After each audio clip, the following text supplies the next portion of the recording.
877-973-7425. I need to actually start on a real personal note, because I've gotten so many of you who have asked, and just want to be able to share with you. A lot of you have understood my wife was under the weather. Here's what happened. My wife, this hit home last week, probably harder than it otherwise would have. My wife has a form of lung cancer. It's genetic. Contrary to what a lot of people have said in the press, the cancer that Rush Limbaugh succumbed to is very similar to my wife's. It's a genetic form of cancer, a different variant of what my wife has. And on Tuesday, Christy got the second dose of her vaccine. And for a lot of people in her condition, and for some reason, women more than men, the second dose just can wallop them. And it walloped my wife to a degree I have rarely seen her as bad as she was. On Tuesday, she got it and just had a sore arm. And by Wednesday, I thought we were going to have to go to the emergency room. And it came right as the news hit about Rush. She felt like someone had hit her head with an axe. She spent the entire day throwing up, like worse than migraine pain, could not function.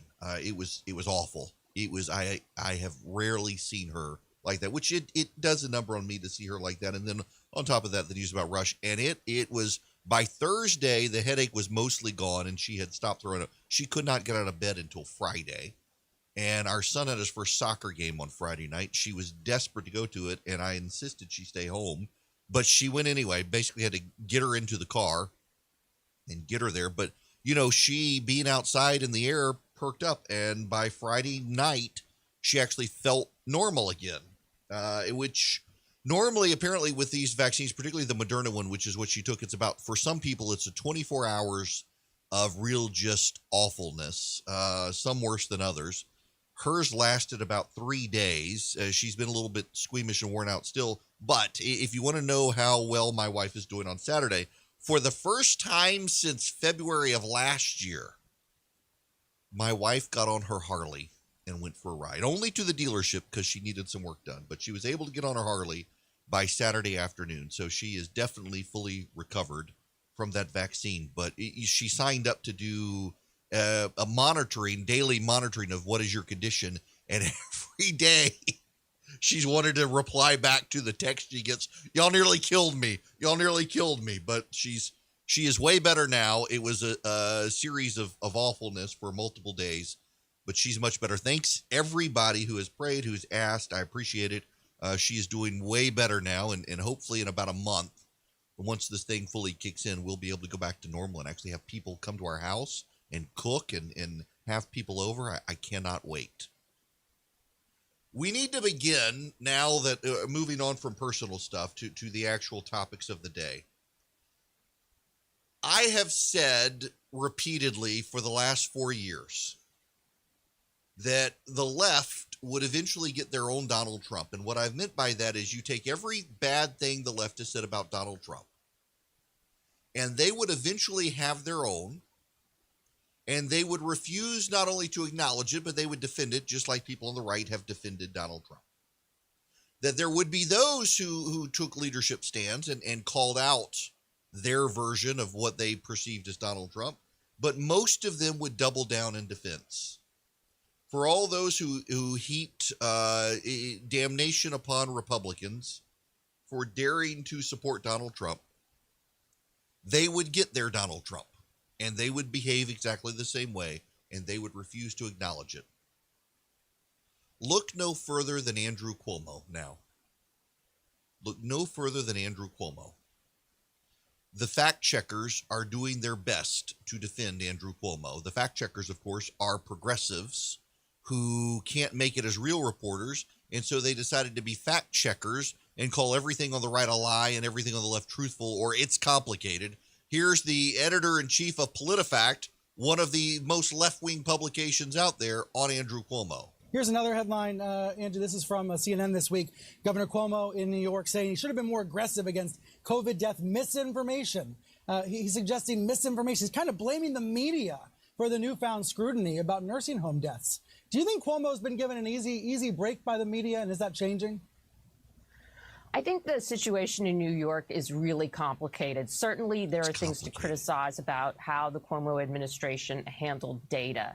But the heart of the matter goes back to last year when the state was asking nursing homes to take in patients, COVID patients, who were ready to be discharged from the hospital. We don't see hard evidence that that made a significant difference in COVID deaths. If you look at the statistics, New York is about having the same numbers as other states around the country. And the issue was employees, workers in the nursing homes who didn't realize they were bringing COVID-19 into the nursing homes. So it's a really complicated situation. There's not clear-cut answers here. Really? You notice, like other, except when you compare it to Florida, which has a larger population and per capita far fewer deaths than New York, whose governor refused to allow COVID-positive patients back into nursing homes and saved a lot of senior citizens' lives. I mean, look no further than NBC News' attack on Ron DeSantis. This is one of the most amazing sentences I have read in the media. Here's the headline: Florida governor accused of playing politics with COVID vaccine. Someone named Corky Samasco. Really? A senior writer for NBC News Digital, Corky, has this to say. Ron DeSantis, a Republican, ignored federal guidelines and prioritized getting senior citizens, one of Florida's most potent voting blocs, vaccinated first. When Holocaust survivors and Cuban survivors of the Bay of Pigs debacle, revered members of two other key Florida voting blocs got their first shots, DeSantis made sure he was there for the news conference, and now the governor stands accused of using the COVID-19 vaccine to reward powerful political supporters and developers by setting up pop-up vaccination sites in planned communities they developed and where Republican voters predominate. Wait a second. He's giving them to senior citizens, which is what the CDC wanted. He didn't have to give them to nursing home citizens predominantly because guess what? He protected them, unlike Cuomo. But you've got Brian Stetler on CNN say, we didn't really give Andrew Cuomo a pass, did we? And the editor-in-chief of Politico, oh, well, it's a complicated situation. How complicated is it that we know for certain, based on his own staff's admission, that Andrew Cuomo covered up the data? These people can't acknowledge the fact that they would behave exactly towards Andrew Cuomo is the way they condemn Republicans for behaving towards Donald Trump. They have Cuomo's back. They love Cuomo. You've got Brian Stetler on television. We didn't give him a pass, did we? Well, it's complicated. Kudos to Jake Tapper at CNN for calling out Cuomo. He's one of the few to really be very, very vocal about this at CNN as the data has come out. And so much of the press refuses to say anything about Andrew Cuomo. That they want to give him a pass. CNN won't even acknowledge Andrew and Chris Cuomo. Here's Jake Tapper on CNN, one of the few on CNN to actually blast Cuomo. We just saw a small but respectable number of politicians willing to break with their partisan allegiances and criticize an intimidating leader in the face of loss of life. I'm not talking about the 7 Senate Republicans who voted to convict Donald Trump, Senators Burr, Cassidy, Collins, Murkowski, Romney, Sasson, Toomey. I'm talking about the small number of Democratic officials in New York publicly expressing outrage after the latest development in the scandal surrounding New York Governor Andrew Cuomo and the numbers of New York nursing home residents who were fatally infected with COVID.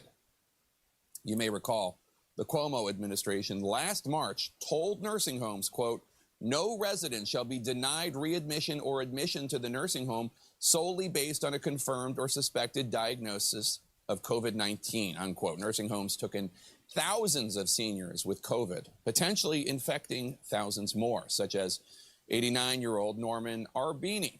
After the Cuomo directive, his family pulled him out of a nursing home after he already had gotten a fever, and Arbini died at home from COVID. Now, did he get COVID because of Cuomo's directive?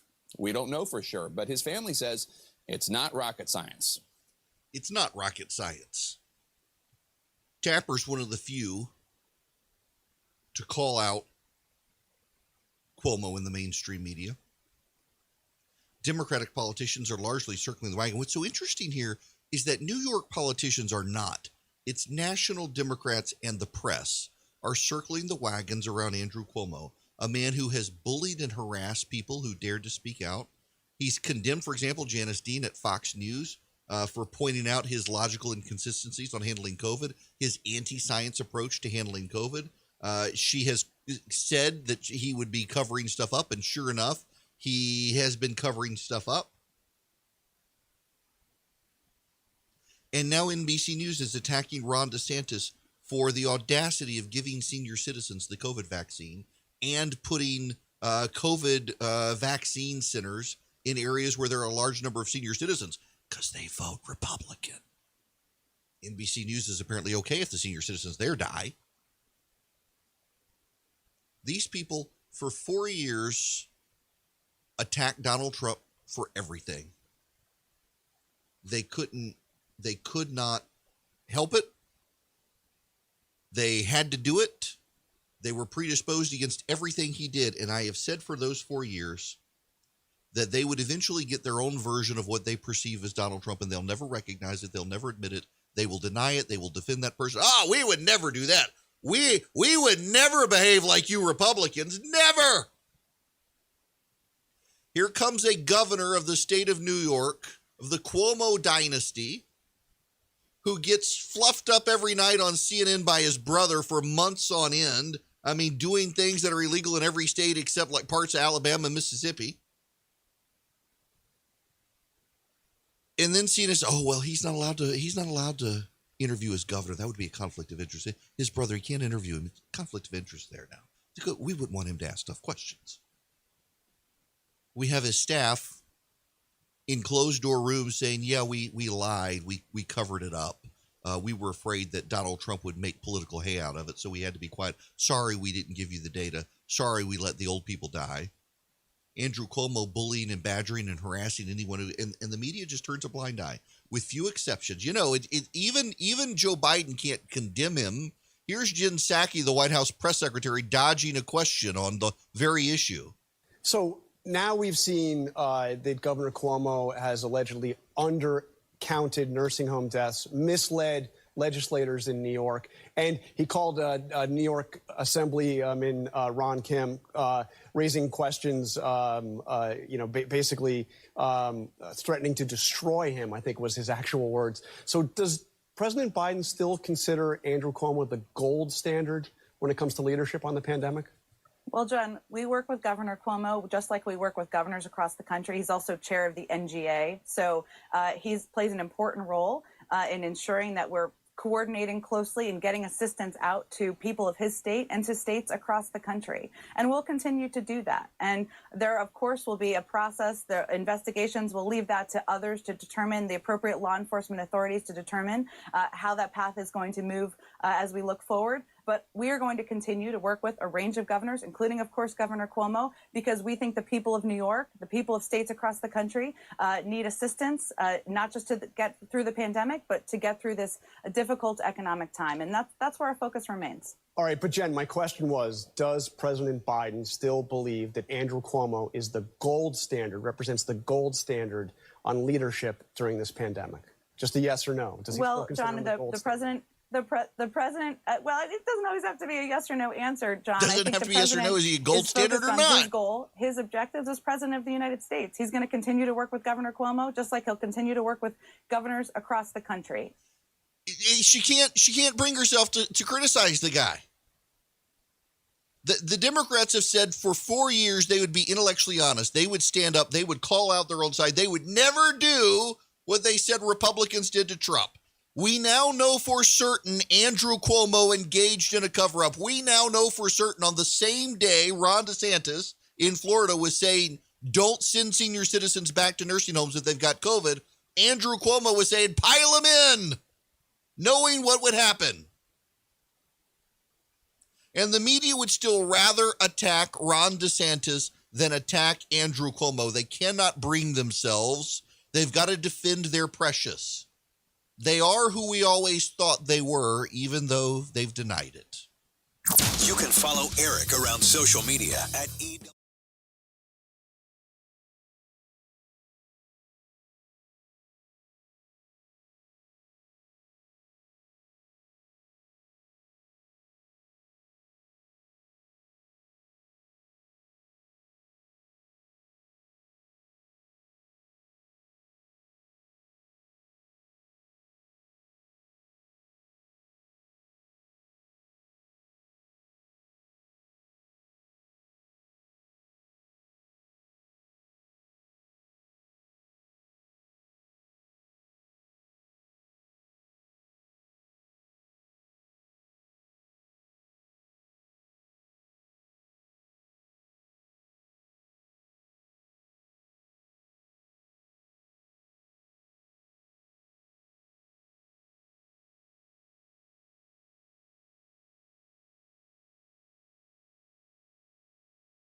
Hello there. It is Erick Erickson here. The phone number, if you would like to be a part of this here program, is 877-97-ERIC, 877-973-7425. You can always go ewerickson.com and find out more about the show, the recipes. Yeah, we do cooking here if you're just tuning in. Remember how awful, terrible the vaccine rollout was going in the United States? Well, Dave Lawler, who writes at Axios, has actually looked at the vaccinations around the world, and turns out the United States, this is him, America's much maligned vaccine rollout is actually going relatively well, at least compared to other wealthy countries. The U.S. has carried out more vaccinations than any country in the world and given a first dose to a higher percentage of its population than all but 5 countries Israel, the Seychelles, the UAE, the UK, and Bahrain. In fact, the U.S. is distributing doses 3 times as quickly as the EU, adjusted for population, and nearly 5 times as quickly as Canada. The U.S. has some major advantages over much of the world. Not only does America have the money to reserve more doses than it could possibly use, it also has the capacity to manufacture them domestically. Canada's slow rollout and the recent dispute over doses between the EU and UK have underlined the difficulties of relying on imports. The U.S. also made massive bulk purchases early. What? Wait, what? Hang on a second. How is this possible? How could this be? We were told this wasn't. I don't know that I can read this industry. The fact checkers, Brian Stetler on CNN, may get me in trouble if I read to you this sentence. I'm not sure I can. I'm not sure we can do this. This is heresy. They could come for me if I read for you what this guy better be in the witness protection program for writing what he wrote. This can't be possible. It cannot be, my friends. They told us it wasn't so.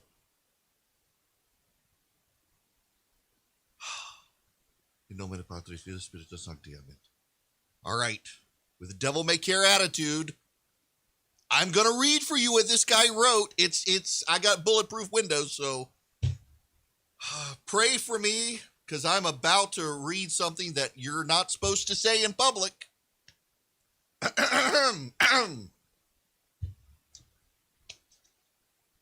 The U.S. made bulk purchases of the vaccine early through the Trump administration's Operation Warp Speed and thus ramped up production capacity while securing its spot at the front of the line. What? No. Wait. I just saw the next bullet point. I haven't even read the next bullet point. The European Union moved more slowly, both in securing contracts and in approving vaccines, and has paid a price. Israel, by contrast, paid a premium and promised valuable data to get Pfizer's vaccine early.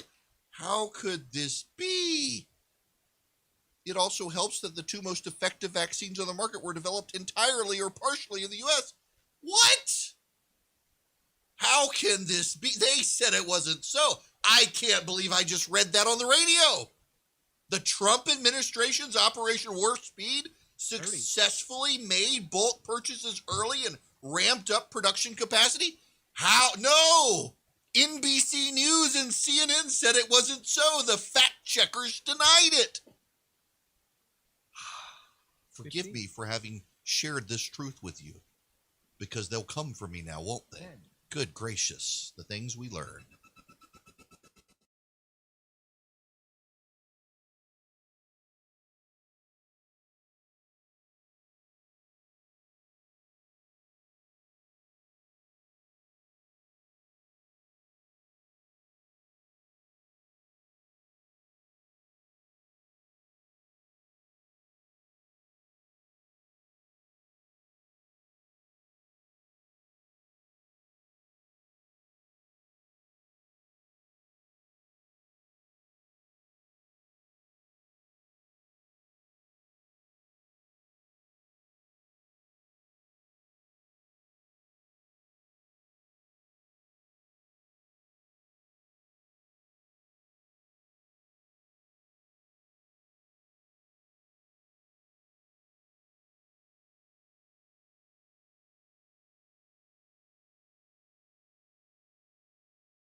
Hello there. It is Erick Erickson here. The phone number is 877-97-ERIC, 877-973-7425.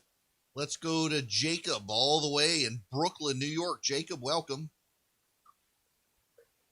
Oh, my God. Where do I begin? So I have been on all three Republican campaigns against Cuomo running for governor. This is a guy that says he's going to tackle corruption, opens up a committee known as the Moreland Committee. He's going to investigate. But the second they start investigating his people, he shuts it down. I mean,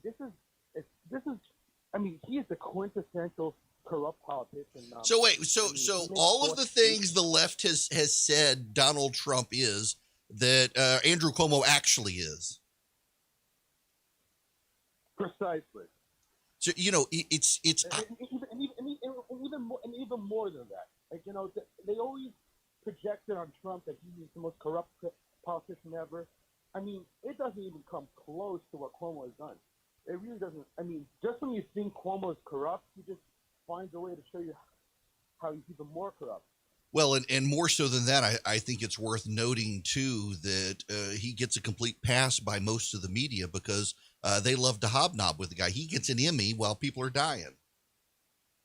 Yes, I mean, that's the reason why he got reelected twice. And if it wasn't for this scandal, he'd be running a fourth time. So answer this to me, because I'm not. Are we sure he's not going to run a fourth time? I mean, the balls on this guy is really big, so he might try to do that. Listen, I suspect he will, and CNN will do open campaigning for him. But the problem that Cuomo has right now is that once you got more than a couple of dozen Democrats going against you, I mean, if he runs in a primary challenge, he's very likely to lose. So he's smart enough not to run, in my opinion. But if he does, I wouldn't be shocked either, because the cojones on this guy is amazing. Yeah, I just hopefully we'll be rid of him. Jacob, listen, thank you very much for calling. I appreciate it very much. From Brooklyn, New York, no less. I have to acknowledge, Charlie and I, we always get a little bit careful here when we get calls from out of state as we continue to grow the play.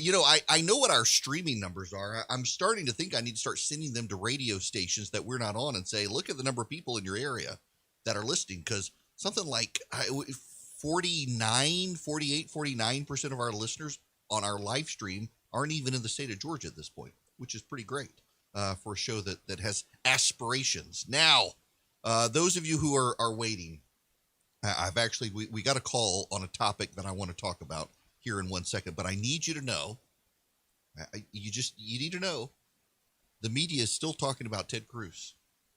He's come back. He's back from Mexico, came back a day after he went down there. He came back. They're still talking about Ted Cruz. In fact, there's more coverage of Ted Cruz in the last 72 hours than of Andrew Cuomo.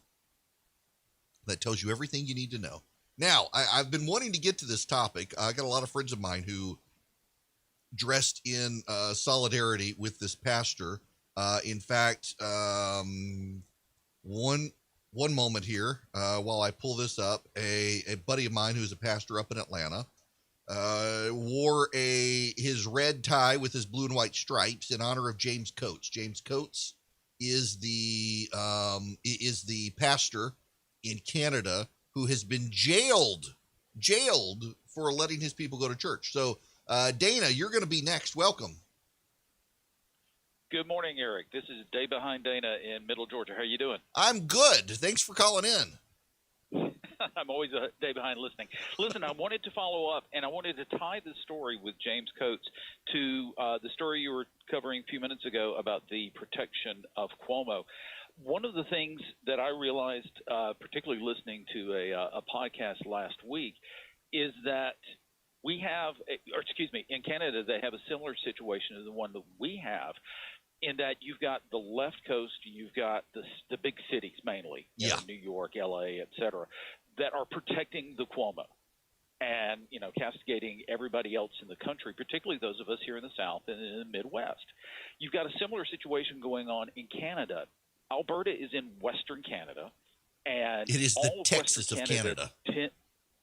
Yeah, and well, not only that, but it tends to be most of Western Canada tends to be rural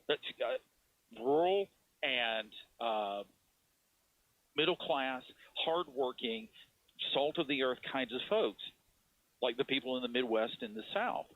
And just like those of us in the Midwest and the South, they get castigated as rubes and hicks by the smart people in the big cities in Eastern Canada. Mm-hmm. So you've got that They same do. kind of the dichotomy between Eastern and Western Canada that we have between the big cities and the rural and suburban folks. So yeah, let me put this in context for you. When I was in school in Dubai, I had friends, one of whom was from Quebec and one of whom was from Calgary, and they couldn't stand each other, not because of any personality conflicts at all, but one of them was Eastern French Canadian and one of them was Western Canadian, and they just could not jihad together. It was impossible. Completely different way of life. My wife and I actually honeymooned in Alberta, in Banff, and it's beautiful. It's the first time I'd ever seen the Rockies, and those people are as American as you and me. The Eastern Canadians are way more European and more prone to embracing people like Justin Trudeau. Now, one of the things, Dana, thank you for the phone call. I gotta, you'll hear this tomorrow. You should be listening on WMAC. You'll hear this tomorrow, though, since you're listening on podcast. One of the things you got to understand is that the media says that the Canadian government is restricting capacity to 15% and requiring attendees to wear masks and social distance, and that Pastor James Coates says this is a denial of his religious belief. It's a little more complicated than that. The problem here is that the way Canada is assessing 15% capacity and other requirements are burdensome to churches. They're not actually looking at the sanctuary, for example, 15% capacity of the sanctuary. They're using essentially strange mathematical formulas. By every pastor that I've talked to has said the media is completely misreporting what's actually happening in Alberta. It's not just what is your capacity of your sanctuary, 15% of that. It's actually more burdensome than that to the church, making it harder for them. Every little area of the sanctuary divided up in 15% capacity, so it's actually less than 15% overall. And the church just was having none of it. Now, this pastor, James Coates, turned himself in and is now in jail. It's the pastor of Grace Life Church in Edmonton, in Alberta, and he's a graduate of John MacArthur's Master's Seminary. You know, when I first heard this story, I assumed he was going to jail for actually reading the Bible in church, because, in Canada, that's not good either. In Canada, if you're a pastor, you can read 1st and 2nd Corinthians on sin and sexuality, and if you're in the pulpit, get away with it, but the moment you step outside the church and you say the same thing, you go to jail. Canada does not have a First Amendment, nor does it really value religious freedom. Its prime minister certainly does not. So hopefully there will be some justice in this matter. It is worth paying attention to. Now we got to move to Georgia. Because there is Georgia news. And before we get into Georgia, though, we need to also deal with Governor Kemp is having a press conference right now, and they may be expanding vaccines, possibly expanding some of the vaccine rollout in the state. Looks like they're encouraging eligible Georgians. They're now down in Southwest Georgia. They've rolled out portals now around the state. Let's see where you are. You can get them in all the counties. What are the vaccination centers now? All of this is new. We got Albany, Habersham County, Macon Farmers Market, and the Delta Airlines Museum in Atlanta. They're about to expand those things. I'm not going to jump into his press conference live right now, but they appear to be expanding the centers, trying to get the seniors vaccinated so that they can open up the pool to more people. A lot of people want teachers to be vaccinated, and the governor's position on that is that most teachers, if they're not in the 65 and older crowd, they're going to be fine if they get it, and it's not really spreading in schools anyway. So let's focus on the seniors still. Now, there is another story that is actually a good news story about us here in Georgia. Georgia has outperformed the United States in 2020 amid last year's recovery. Remember how President Trump and the media attacked Brian Kemp for opening Georgia up so soon in 2020? Remember that? Even the president excoriated Brian Kemp for opening the state back up? Well, it turns out that has put Georgia ahead of every other state in the nation, and we've got more data on this. Listen to this.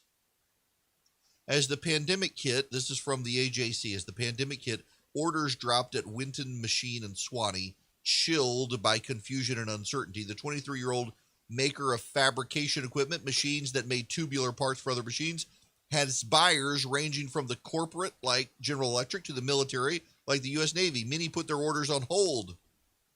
But in the last few months of 2020, business has picked up. Overseas orders were a big part of that. They've sold into Taiwan. They've sold to Israel for their missile defense system. Exports are a larger story for Georgia as well. While the pandemic roiled the U.S. economy and global trade, Georgia exports weathered the storm better than many, jumping from the 12th ranked state to 10th last year with $38.8 billion in exports, according to government data. Because of the pandemic shutdowns, Georgia exports fell from the previous year. Like many U.S. states, Georgia still has a massive trade deficit, importing more from other countries than it exports. The state also has fewer jobs in manufacturing than a year ago, but exports picked up in 2020, rising 17% through the Port of Savannah, key conduit. In the last 3 months of the year, compared with the previous 3 months, exports grew again in January. Exports matter because they expand markets for the United States, its companies, and bolster manufacturing. The momentum could help power a post-vaccine recovery, says Mary Waters, the Chief Commissioner for International Trade at the Georgia Department of Economic Development. Exports nationally fell 14.4% in 2020, while Georgia's were down less than half of that. Friends, the governor of the state of Georgia is owed an apology from a lot of people for criticizing him for opening the state. In fact, remember the Atlantic magazine ran a story where they profiled people whose businesses couldn't even open back up under the governor's reopening orders and declared that he was experimenting in human sacrifice. Turns out he gave Georgia a leg up. For perspective, Georgia leads the nation in export markets right now. Georgia has been less impacted than every other state in its manufacturing and economic output.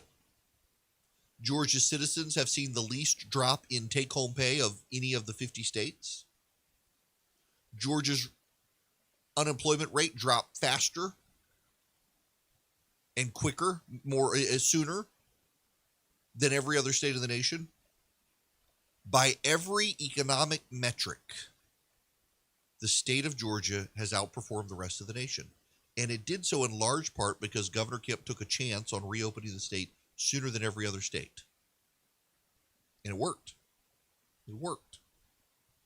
He was condemned by the media. He was condemned by the president. He was condemned by the talking heads. He was even condemned by some Republicans here in Georgia who said he was rushing it. And it worked.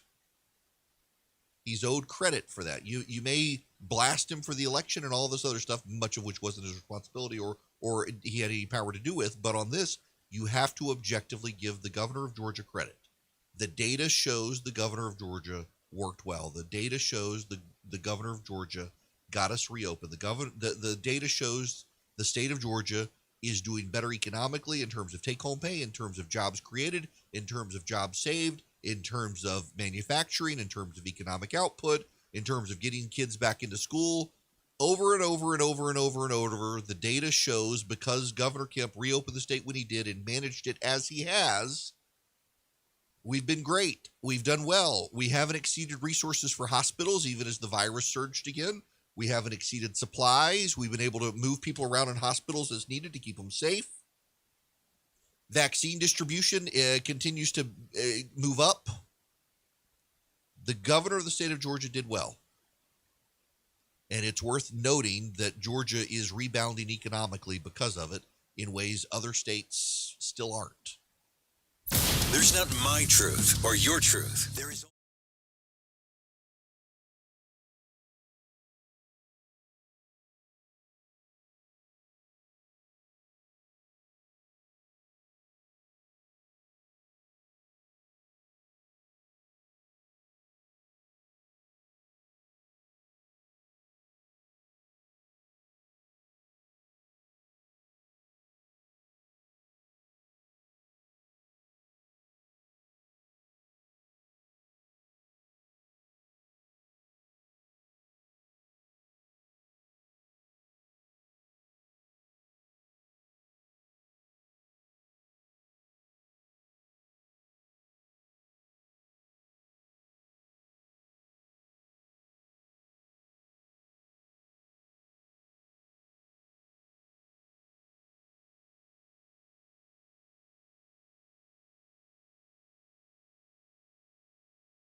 Hello there. It is Erick Erickson here. The phone number is 877-97-ERIC, 877-973-7425. They've come for the Muppets. They've come for the Muppets. This is from Joseph Curl at the Daily Wire. Disney has decided that the Muppet Show featuring Kermit the Frog, Fozzie Bear, and Miss Piggy contains offensive comment and can now be seen only on an adult account. No, it's not because of Miss Piggy and her lusting for the frog. Nope. It's negative depictions and or mistreatment of people or cultures. These stereotypes were wrong then and are wrong now. Rather than remove this content, we want to acknowledge its harmful impact, learn from it, and spark conversation to create a more inclusive future together. Disney is committed to creating stories with inspirational and aspirational themes that reflect the rich diversity of the human experience around the globe. The warning is believed to refer to Muppet characters designed as stereotypes of Native Americans, Arabs, and East Asians. What about the pigs? You got horny fat pig who wants to like get it on with the frog. I mean, we should send it to the butcher shop. I did just say that, didn't I? I should apologize, but it's the truth. It's like they've got a warning now. So when I was a kid, and I still do this. I'm not ashamed to admit this either. Maybe I should be ashamed to admit it, but I'm not. When I was a kid, and to this day, do you know what my comforts are? And it goes back to childhood and my mom. Chicken and stars, Campbell's chicken and stars, not chicken noodle, chicken and star soup. I love it when I'm sick. and watching Peter Pan. When I was a kid, if I was sick, so my room growing up was the TV room. My sisters used to get in there, and the rule was if they wanted to watch a movie, if I was going to sleep in the TV room, because I had a choice. I could either share a room with my sister. You can only take so much Duran Duran before it's not going to happen. Or I could have my own room, which was actually bigger, but it was also the TV room, and I had to be in there or not if people want to watch it. So my sisters would watch all the horror movies, the Nightmare on Elm Street, Friday the 13th, while I'm trying to sleep and they're watching horror movies. This explains everything, doesn't it? So I would lay on my couch and I would watch Peter Pan over and over, and eventually Star Wars. Y'all, I watched Return of the Jedi so much, I uttered every single line in that movie. I mean, all the sound effects, everything. I could do it even without the movie playing at one point in my life. Somewhere it recessed into the back of my brain. One day it'll all come forward. When I'm like 90 years old and senile and I'm start doing the sound effects from Return of the Jedi, you'll know.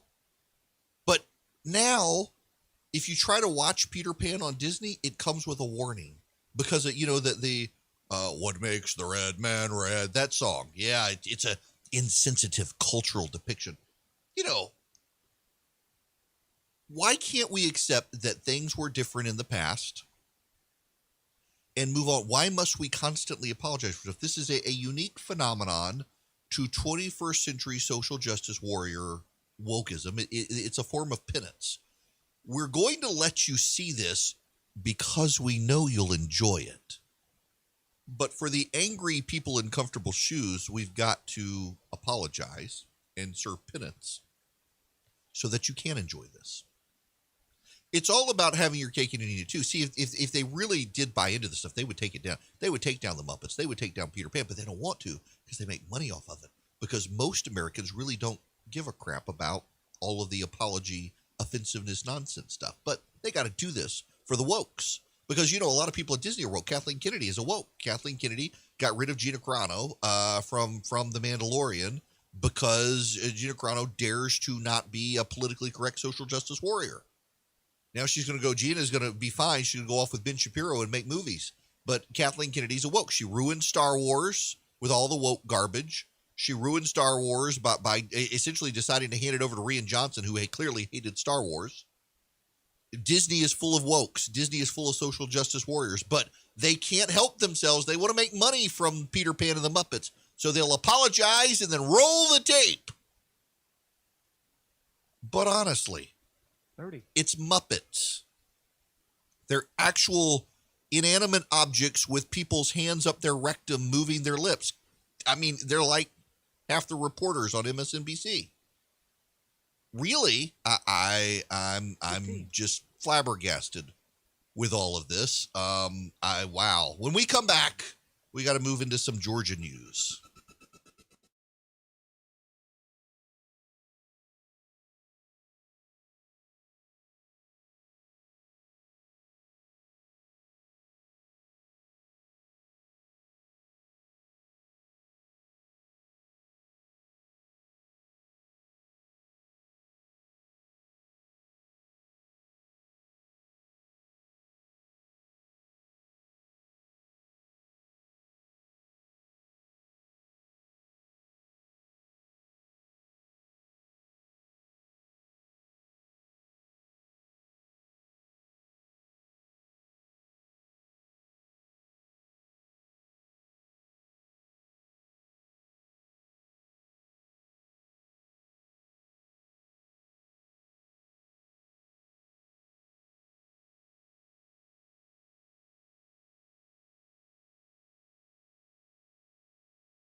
Hello and welcome.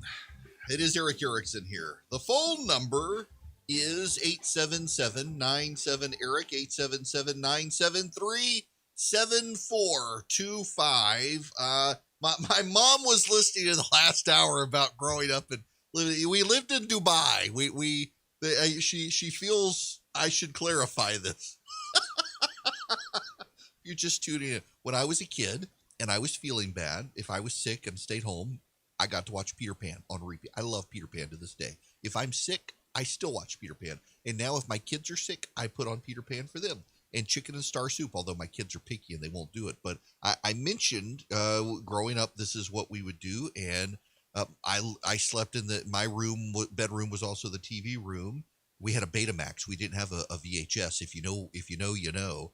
And my sisters, because it was the TV room, just for spite, they would watch horror movies in there. There's really no place for me to go until my oldest sister went to boarding school. But it was Dubai. It was a different way to live. Y'all, the very first time my parents ever let me fly home by myself on a 747, the plane crashed. It was an exciting way to grow up. I guess technically it didn't crash. It just landed without wheels or a couple engines. It was exciting. It was exciting. It was a very, I've still been to more countries than states. My dad, we moved over there when I guess I was 5 or 6, moved back when I was 15. And gosh, I've still been to a ton of countries. My favorite place to go was Penang, a little island off the coast of Malaysia. Does this make me sound elitist to you? It was just always a wild experience to grow up from rural Louisiana to Dubai and then all over the world. Now, you're not here for that. You're here for news, and there is news that we should get to. Oh, what? Merrick Garland is apparently back from the dead. There's a confirmation hearing. They dug up his body, I guess, and then they're confirming Merrick Garland. I thought he was left for dead after encountering Mitch McConnell, but he's back. They're having his confirmation hearing. I see that headline. We're not going to get into that. We're going to get into Fani Willis.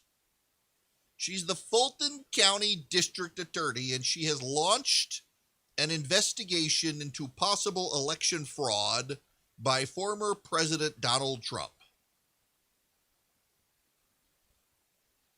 There is news this morning that the United States Supreme Court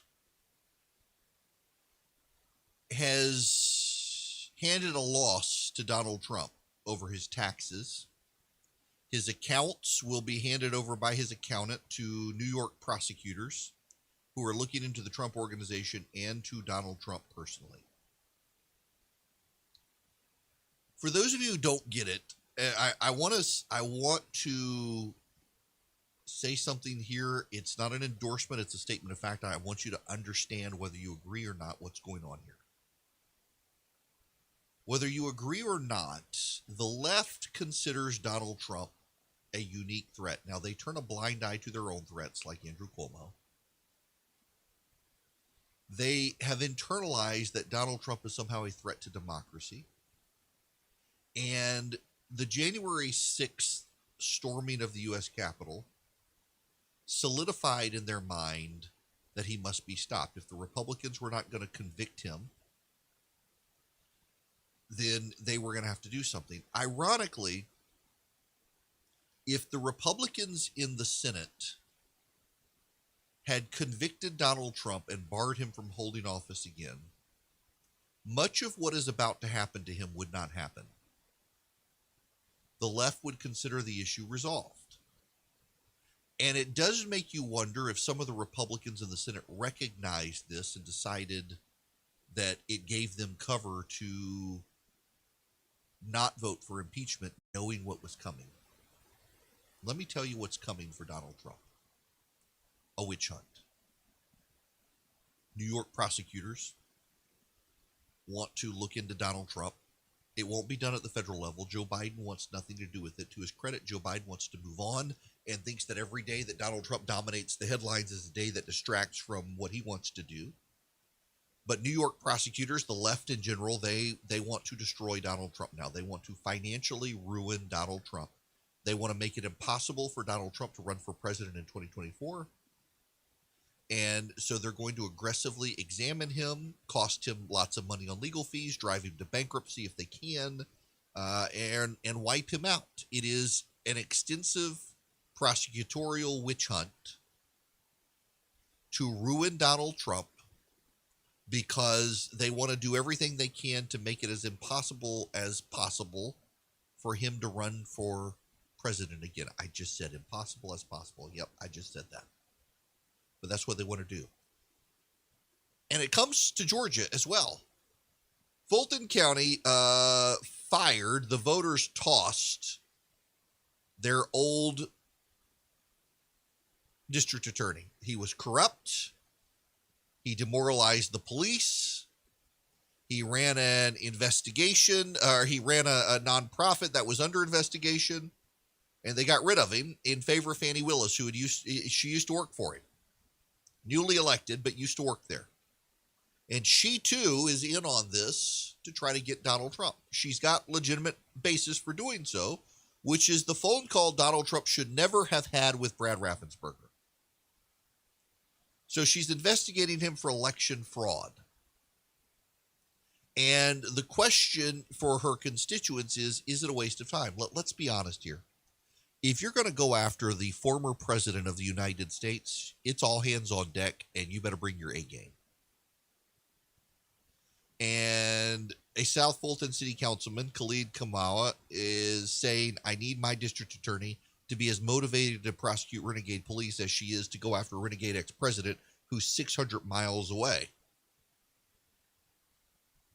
While the investigation was welcomed by some national Democrats, it comes as Willis grapples with another controversial local decision. Her so far unsuccessful attempts to recuse the office from prosecuting cases against 8 current and former Atlanta police officers, including 2 involved in the fatal shooting of Rashard Brooks. Attorney Chris Stewart, who represents the family of Brooks, said Willis shouldn't lose sight of what's unfolding in her backyard, namely the still pending case against former Atlanta police officer Garrett Rolfe, charged with fatally shooting Brooks in June. All we want is the same attention and energy towards what happens locally here in Fulton County as we do in going after the former presidents. Vince Champion, Southeast Regional Director of the International Brotherhood of Police Officers, which endorsed Willis, shares Stewart's concern. He'd prefer to see long-delayed use of force investigations against Atlanta cops resolved ahead of any prosecution of the former commander-in-chief. Many other officials and activists in Fulton County say there's no reason she can't juggle local cases and the Trump investigation. She was hired to deal with criminal acts that happened in her jurisdiction, period, says Benny Crane, a community activist. And she has to follow the evidence where it leads, whether it's the minions, the governor, or the president of the United States. About 24 Georgia Senate Republicans introduced a long-shot measure the day after Willis launched her criminal probe to require a statewide grand jury for any charge involving elections. If it's adopted, which is unlikely, it would mean the local prosecutors would have to impanel a grand jury from beyond their territories, drawing more residents from rural conservative quarters of the state. Creating a statewide grand jury focusing on election and voting crimes, says Steve Gooch of Dahlonega. It makes investigation and prosecution more efficient, and it's an important step to restore confidence. Former Atlanta City Councilwoman Mary Norwood said the new DA can't lose focus on local crime, but also has a duty to investigate Trump's disregard for civil and lawful behavior. So you got this weird situation that those of you not in Atlanta need to understand here what's going on. The former district attorney indicted a bunch of police officers. Fannie Willis, the new district attorney, doesn't like that the former district attorney indicted these guys. Essentially, he landmined her entry into office. What she's trying to do is say Fulton County can't prosecute these police. The Georgia Attorney General is going to have to do it. Chris Carr, the Georgia Attorney General, says there's no reason for us to take the case. Either prosecute them or drop it, but we're not going to do your dirty work for you. He's right, by the way. The reason she's trying to do this is the International Fraternal Order of Police endorsed her against the then incumbent DA. What was it? Was it Paul Howard? Was that it? Paul Howard, Fulton DA? Yes. Yeah. Yep. So Paul Howard indicted these police officers hoping that it would galvanize black support for him in his reelection bid. He still lost. He was a corrupt individual. He's under investigation by the Department of Justice and by the state. So Fani Willis comes in with the support of police officers, but she can't drop the cases against the police officers because her constituency would be mad as all get out. The black residents of Fulton County want justice. They believe these police officers committed injustice. They want her to prosecute. She doesn't, I don't think, really believe there are cases there, and she's trying to get out of it creatively without having to actually follow through. This is why she was elected. Listen, if you're upset that Ted Cruz absconded from the state of Georgia and took his family to be warm, you should be upset that Fani Willis is trying to pass the buck. And if you're not upset with Ted Cruz, you can still recognize the fact and be upset with Fani Willis is elected to do a job. Part of that is an unpopular prosecution of police officers that was conducted as a PR campaign by the outgoing Fulton County District Attorney who lost. And she should be willing to recognize either there's no merit to these prosecutions or there is. So drop them or prosecute them. Instead, she's going to Chris Carr, the Georgia attorney, saying, no, we've got conflicts of interest here. You need to take it over. If you've got conflicts of interest, you shouldn't have indicted him in the first place. She's trying to have her cake and eat it too on this. She's trying to say, well, we need to prosecute these police officers, but not me. I don't want to be the one to do it because the Fraternal Order of Police supported her.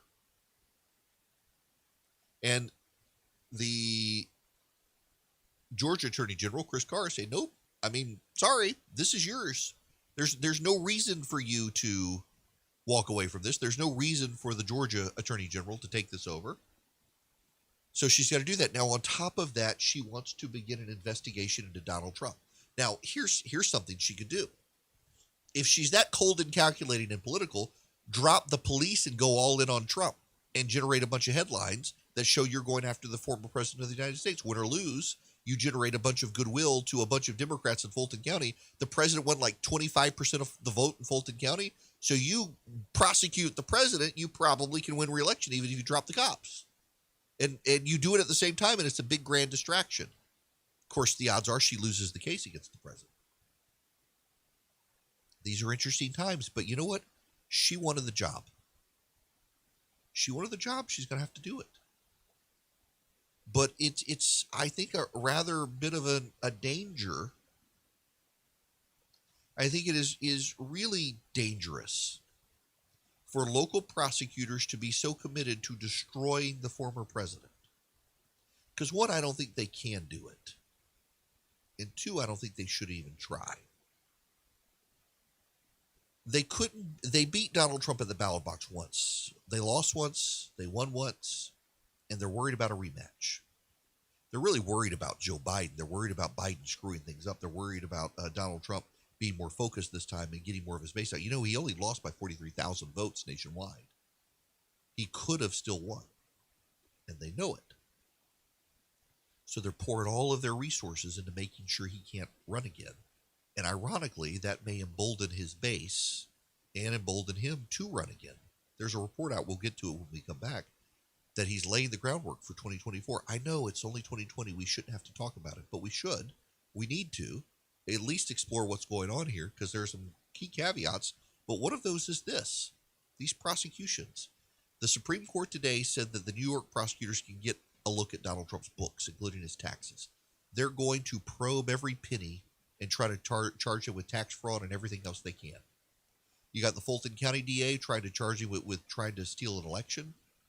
They're going to come at Donald Trump every which way possible to try to stop a 2024 rebound.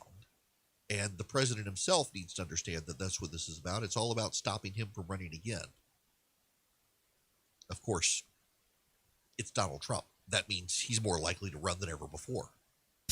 I really do like his opinion on things.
Hello and welcome. It's Erick Erickson here. The phone number is 877-97-ERIC, 877-973-7425. Delighted to have you with me. And, well, I want to spend a little bit of time on the water wars. The water wars. Now, listen to me. This is a Georgia-Florida story. No, not a football story. And I don't care where you are in the nation, this actually has major implications for everyone. One of the largest oyster estuaries in the world is Apalachicola Bay down in Florida. It's where the Chattahoochee and the Flint and several other rivers come together. And they form the Apalachicola River. And the Chattahoochee and the Flint in particular form the Apalachicola. And unfortunately for Florida, they claim that Georgia uses too much water. You farmers down in southwest Georgia are the culprit. And those of you who rely on Lake Lanier north of Atlanta for your water, it's your fault too. They say, Florida claims that Georgia is using too much water. Here's the thing, though. There's a graph, I'm looking at it from the AJC, and basically in 2012, the number of oysters plummeted in Apalachicola Bay. I mean, just went down in 1 year, a massive, massive drop. And then down again in 2014, even though the trajectory was they were headed north. So what changed between 2012 and 2014? Florida says it was a drought and Georgia was using all the water, and it's all Georgia's fault.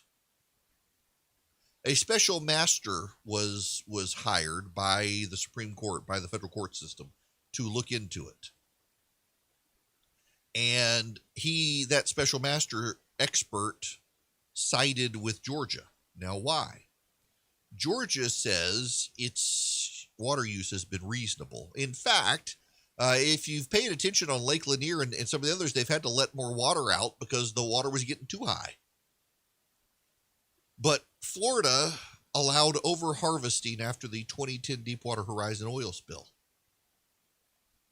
And also, Georgia says climate change. Georgia is using the climate change excuse. Climate change, climate change. It's all about the climate change. The Army Corps of Engineers says that Georgia's use has been reasonable. Florida says it hasn't. Florida says that Georgia is restricting the flow of fresh water into the Apalachicola River, which is making it more saline, which is making it harder for the oysters to grow.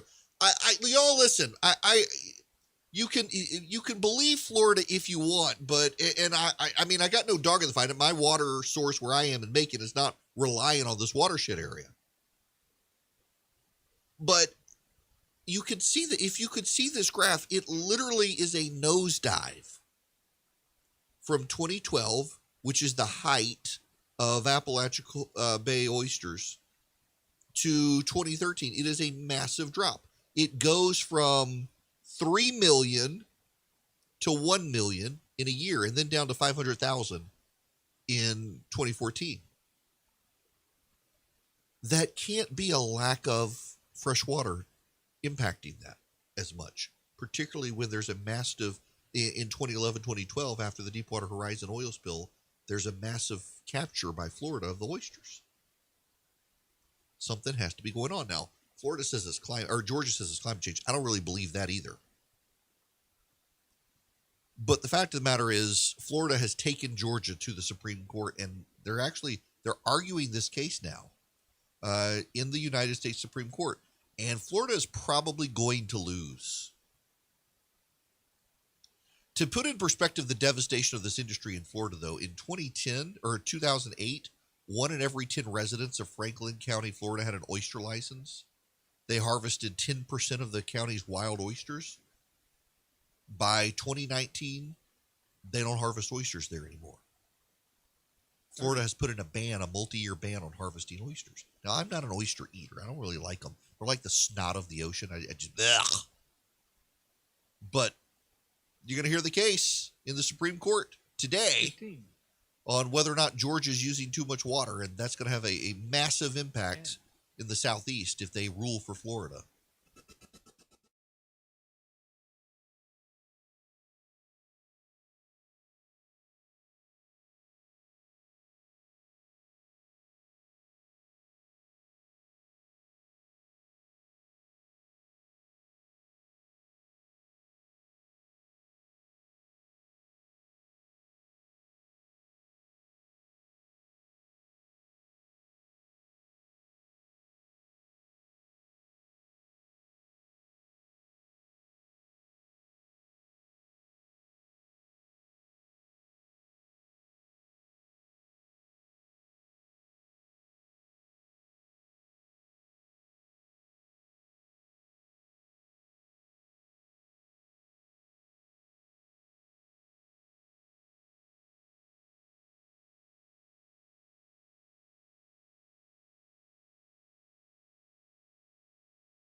Hello, it is Erick Erickson here. The phone number is 877-97-ERIC, 877-973-7425. Have y'all seen the video of the 777 out of Denver? My goodness. So let me explain this one to you. My kids saw it and they're like, oh my gosh, never want to get on a plane again. You have an engine on fire disintegrating and the plane is still able to fly. You know, those planes, 777s, because they're two engines, they certify that the plane can fly on one engine for 180 minutes and be able to get to an airport. But yeah, I mean, you see that. My daughter was like, I don't know if I would want to be near the wing so I could see the engine or not anywhere near there. Just prepare to die. They made it back safe. So if you have no idea what I'm talking about, in Denver over the weekend, a 777, which is the biggest jet out there right now, other than the 747, which most people don't fly anymore, and the Airbus A380, that's the double decker. The 777, one of the most common, popular long-distance jumbo jets on the planet. It's also one of the safest, has one of the best safety records. It is very few crashes or mechanical failures in its history. There was one, you remember the missing Malaysian airliner jet. That pilot hijacked on his own, I guess, the plane and crashed it into the ocean somewhere. And then there was the other Malaysian airline 777 that got blown out of the sky by the Russians flying over Ukraine. Other than that, the 777 has a remarkably safe history. It's one of the safest planes to fly until this weekend. The engine just kind of disintegrated, crumbled, fell apart. I was horrified watching the video of it. But the bottom line is that the people were safe. They landed back. It was a flight from Denver, United flight from Denver to Honolulu, Hawaii. They were able to turn around and go back and land safely, make an emergency landing. You know, I was on a plane one time, and there was a medical emergency on the plane. Someone went into cardiac arrest. They had the defib machine out. They were recovering the guy. We were slowly landing. I think we were landing in Washington, D.C. Or maybe we were coming back from Washington. I can't remember. But we were in the process of landing a regular land. I guess maybe it was Atlanta. And the pilot came on and told us to make sure we were in our seats, that the planes could maneuver more than we thought the planes could maneuver, and we were about to see. That guy had us on the ground in no time flat, and it was a roller coaster ride. I mean, you just... That was the technical sound effects of it. I mean, it was like being on a roller coaster. That guy came out of the clouds so fast and got us on the ground so quick. We were met on the runway by an ambulance, and they were able to get the guy off the plane. And I don't know whether he lived or he was able to get off the plane. They were able to get him off, and he was alive. And I assumed he was okay, but it was remarkable how quickly, you land and you're landing and you're landing and you're landing and up a little bit out of clouds. You bumped up a little bit. Now you're back down. Now you're below the clouds. And it's go up. The wheels are down. The flaps are down. Here we come. Here we come. Here we come. Here we come. Here we come. And you land. Nope, not this. It was you're above the clouds. You're below the clouds. Up there are the wheels. You hit the runway. I was impressed, but I was also freaked out because, I mean, the plane just, it came out of the clouds and hit the ground, and they had that guy off the plane. I was amazed. Now, the pilot actually was kind enough to say ahead of time how much more resilient the planes are, what they can do. I've got a buddy of mine who flies commercially, and he was telling me the same thing after this event, that you'd have no idea the things that they test in the what do they call them, the simulators, what they're capable of doing. And this 777, literally the outer rim of it, these things, you can't appreciate it on this thing. If you're 6'5", you can stand up in this thing and not hit your head. It's that big. It doesn't look that big. When you're boarding the plane, you look at it, big engine, but it doesn't look that big. If you're 6'5", you can stand and you still got room. Barely. I think it's like 6'6", 6'7", the opening. But the outer shell of it fell into somebody's yard, came within a foot of hitting the person's house. Rest of the pieces were falling all over Denver and parking lots and stuff as this thing was landing. They had turned the engine off. It was still in flames. It was on fire. burning out and shaking as the plane came down, and yet they were able to get it landed. I guarantee you someone's filing a lawsuit right now, though, because that's what they do. In Texas, there are already all sorts of lawsuits filed over the power going out. That's what people rush to file lawsuits these days about everything. It's not in my nature to do that. I don't know. It's not in my nature, but I'm sure someone for trauma and stress will file a pretty quick lawsuit about the United flight. Now, I must move on because Mike Allen at Axios, he used to be at Politico, he's at Axios now, says Donald Trump, he's going to hit the ground running. The former president of the United States, intends to call himself the presumptive 2024 nominee. He's going to run again. Except, this is one of the weird things about this. As long as President Trump continues to maintain he's going to run again, he becomes pretty incredibly influential within the GOP. In fact, he's setting up machinery to run against Brian Kemp in Georgia. He himself is not going to run, mind you, but he is going to find someone. He wants to get Doug Collins to run against Brian Kemp, and he's going to come in and run hard against Brian Kemp in 2022 and others. Anyone who voted against him for impeachment, Liz Cheney, for example, in Wyoming, the president's going to campaign against her. All of the other Republicans who campaigned against him, he's going to run against them. His advisors say that he probably won't run in 2024, but it gives him, he has no reason to say right now he's not going to do it, because as long as people think he's the presumptive nominee, then no one's going to mount a challenge. In fact, Mike Pence was invited to speak at CPAC. They're having CPAC in Orlando, and Mike Pence is not going to speak. Donald Trump is going to speak. I want to be a little counterintuitive. Donald Trump, let me read you this from Axios. In his first post-presidential appearance, Donald Trump plans to send the message next weekend that he is the Republicans' presumptive 2024 nominee with a vice grip on the party's base, top Trump allies tell Axios. A long-time advisor calls Trump's speech a show of force and says the message will be, I may not be on Twitter or the Oval Office, but I'm still in charge, and payback will be his chief obsession. They've been plotting the speech with Trump at Mar-a-Lago. They intend to set up machinery for king-making in 2022. The president is excited to stoke primary challenges for some of those who've crossed him and shower money and endorsements on the Trumpiest candidates. His speech will be Sunday at CPAC in Orlando. It's designed to show he controls the party. His advisors argue that his power within the GOP runs deeper and broader than ever, and no force can temper that. Trump effectively is the Republican Party, says Jason Miller. The only chasm is between Beltway insiders and grassroots Republicans across the country. When you attack President Trump, you're attacking the Republican grassroots.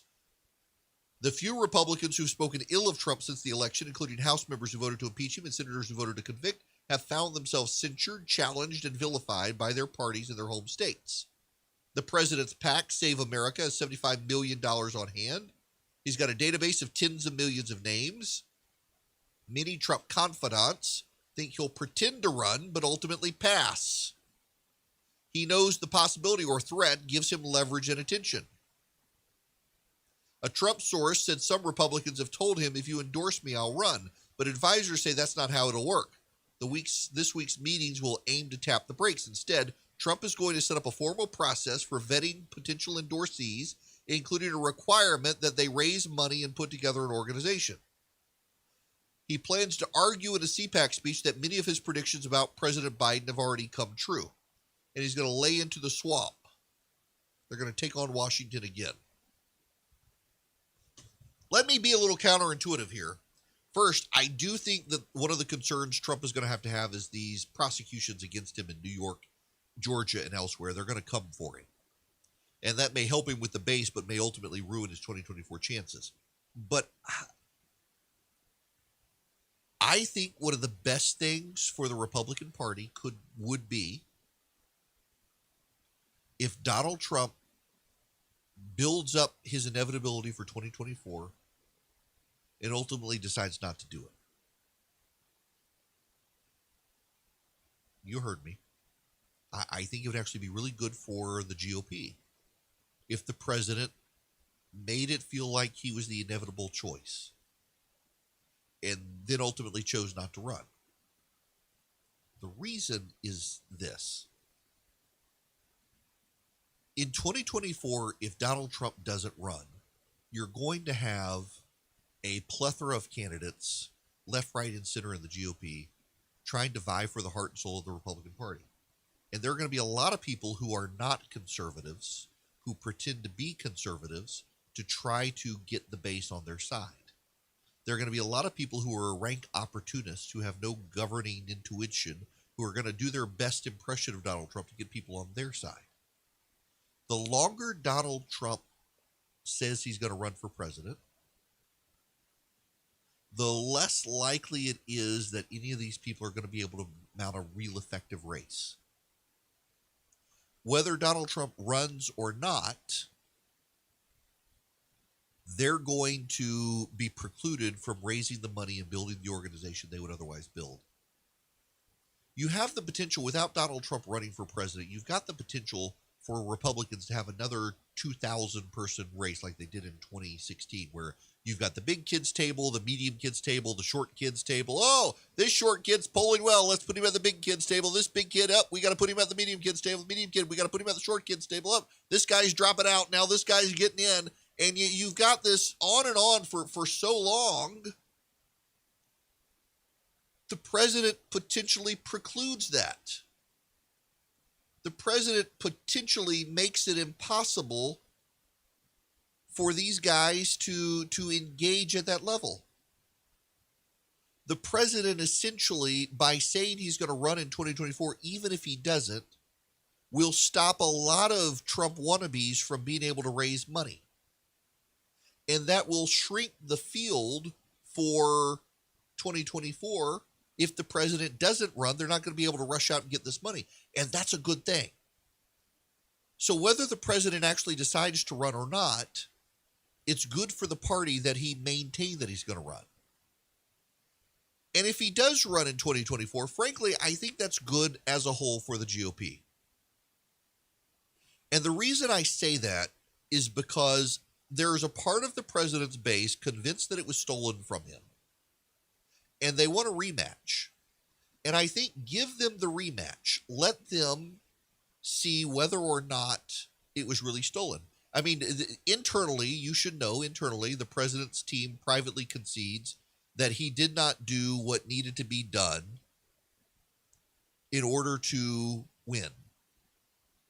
That he did not do those necessary things that needed his campaign did, not necessarily him. They didn't put in place the things that needed to be put in place to ensure that he would win. And he didn't stay on message enough in order to win. Whether you agree with that or not, that's the private assessment of people inside the president's own campaign.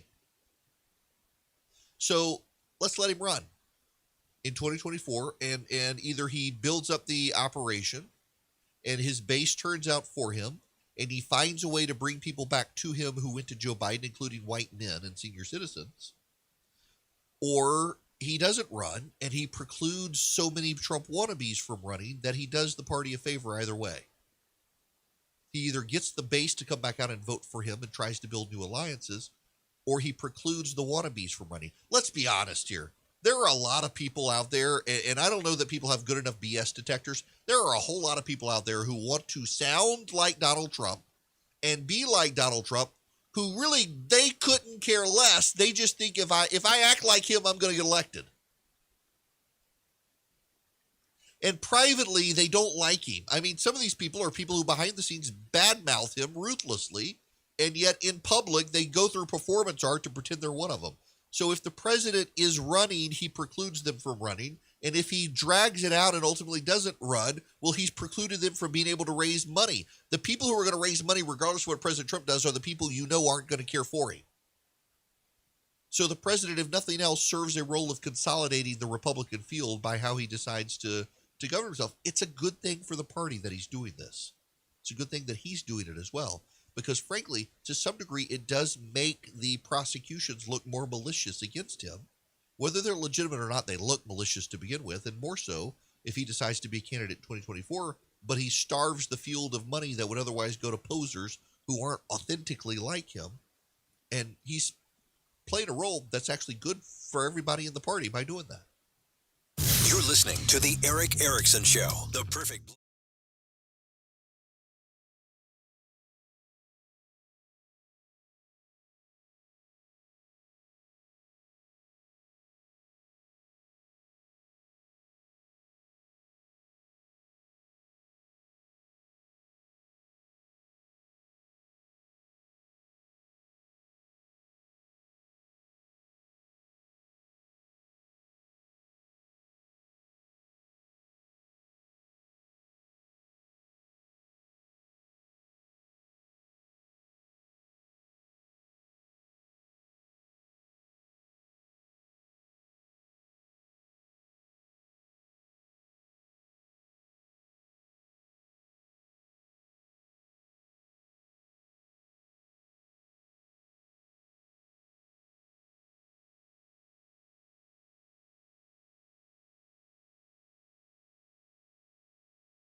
Holy moly. Welcome back. I got news for you. Dominion, the voter system machine, they've sued Mike Lindell, the MyPillow CEO, for $1.3 billion in damages. This is from the Wall Street Journal. One of the largest makers of voting machines in the U.S. on Monday has filed a lawsuit against prominent supporter of President Donald Trump, alleging the businessman has defamed the company with false accusations and rigged the 2020 election.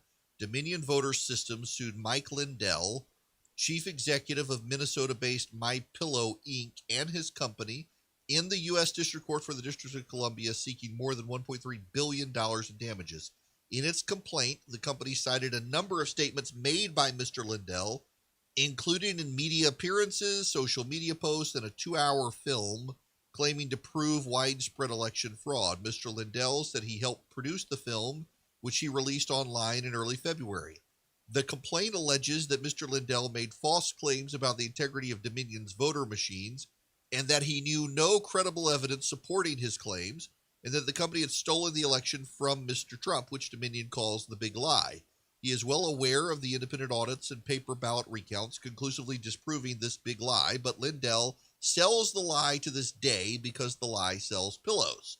The suit also named MyPillow, Inc. as a defendant.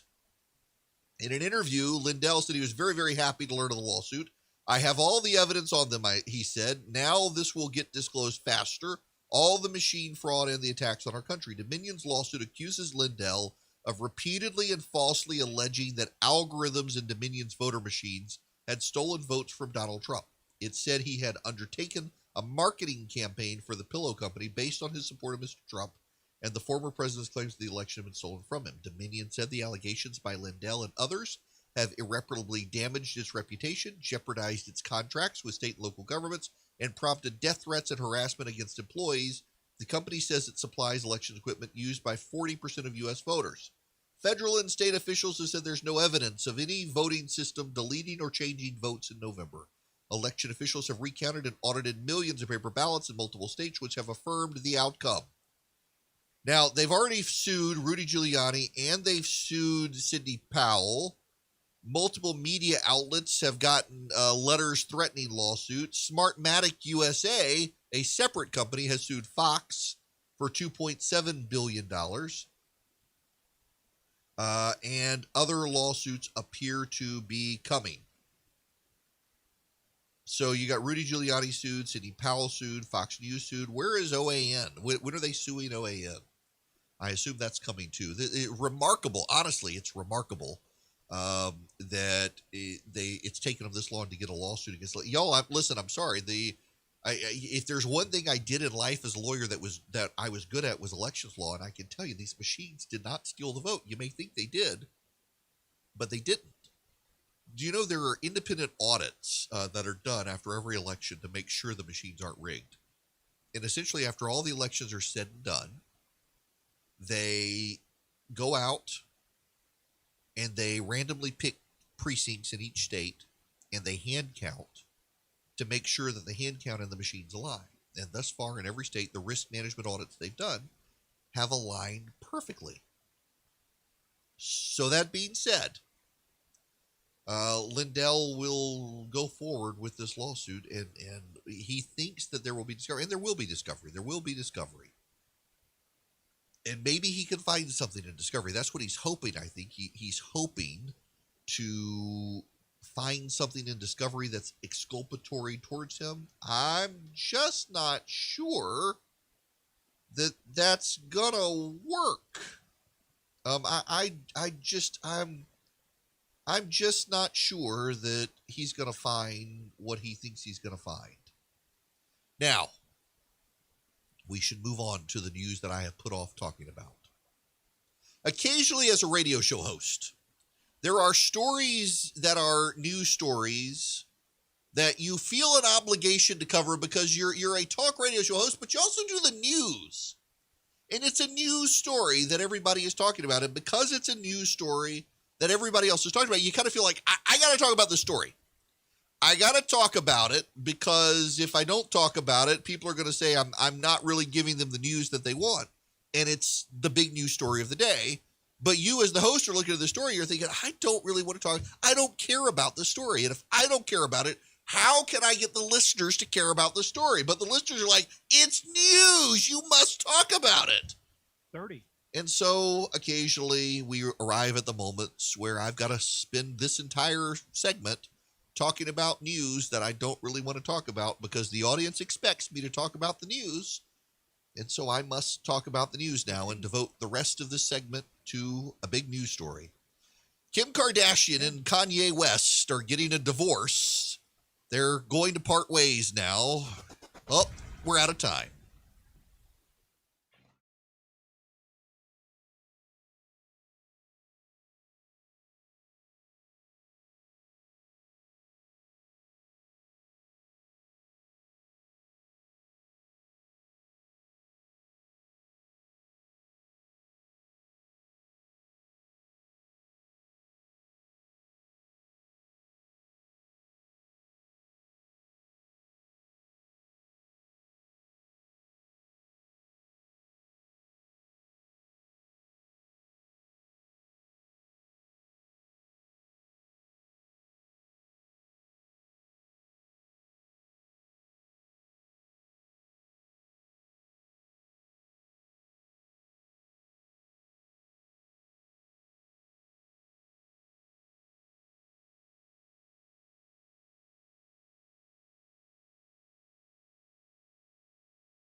Howdy, welcome. It's Erick Erickson here. Glad to have you with me all over the place. The phone number, if you want to call in, is 877-97-ERIC, 877-973-7425. Oh, where did that go? Oh, I'm sorry. So this is so unprofessional. I had a story, and I wanted to talk about it. And somehow or another, I forgot to put in my link so that I could click it easily and get to it. But it's a story that we've danced around, and there's a little more on it. And the Washington Free Beacon, which is such a great website, has had this story. And I want to spend a little bit of time on their coverage of this. Because my goodness, this is y'all. People have lost their minds, and here's the thing. Yep, here we go.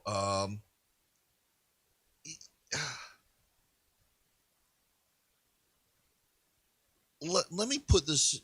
I wanted to diverge just a tad from business of politics, but I can't really. See, there's a lesson here that the Democrats don't understand. I actually think Republicans get this better than Democrats. And part of what you need to understand is Democrats keep telling themselves almost excitedly that the destruction of the Republican Party is upon us. When you look at what actually happened in November, though, not really. And even with the runoffs in Georgia, not really. Republicans themselves cost themselves victory in Georgia. They didn't show up to vote. It's not that Democrats dominated, except for the fact that Republicans just didn't turn up to vote. But nationwide in November, the Republicans actually did really well. They held state houses, they held governor's mansions, they added seats, they gained state houses, they did very well.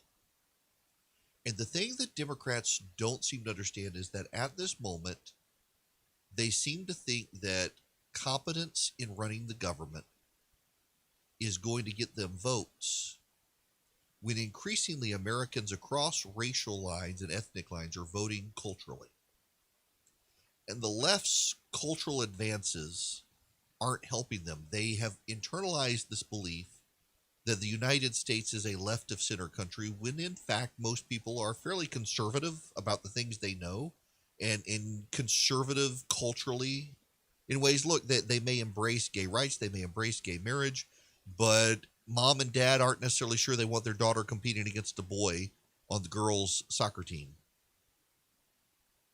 And then there's math and the politicization of math. Alex Nestor at the Washington Free Beacon.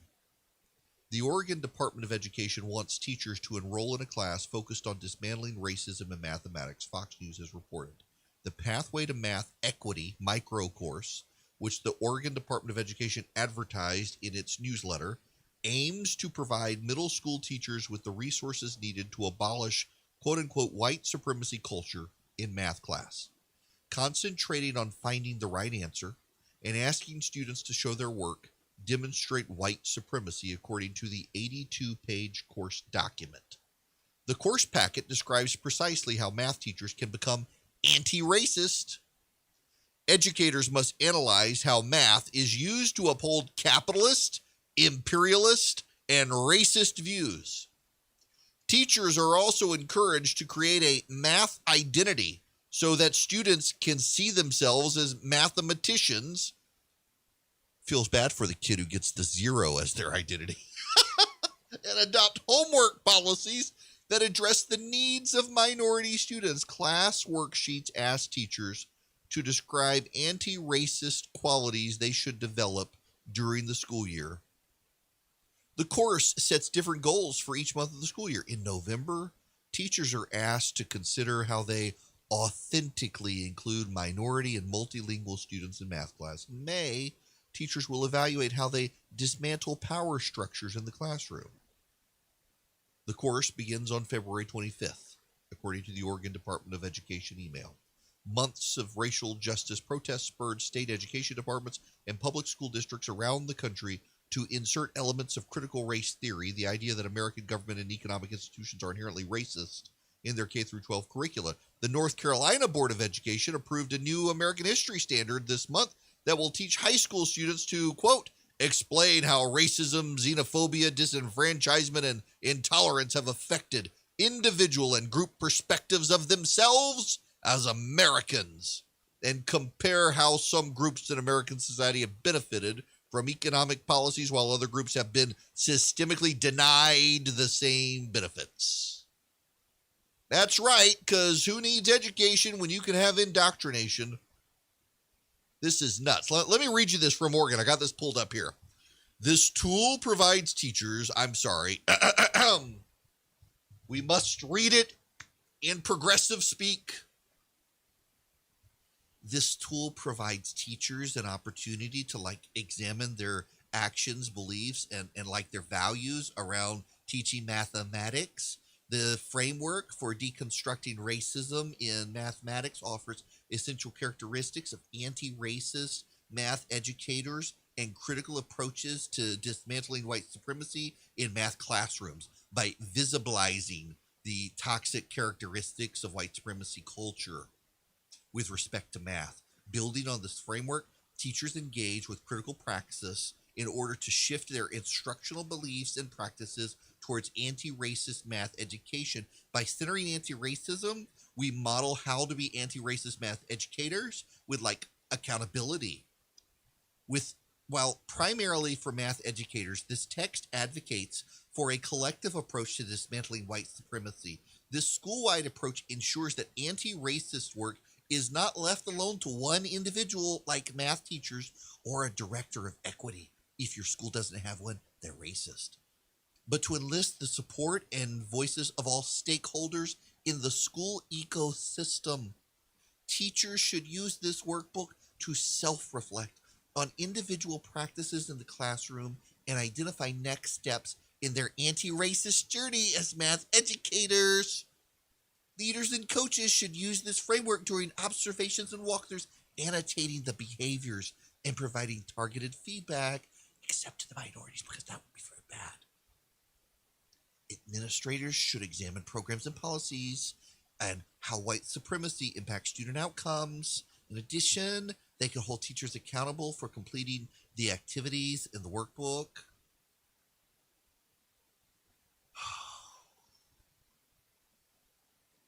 Is it too early to pour a glass of bourbon?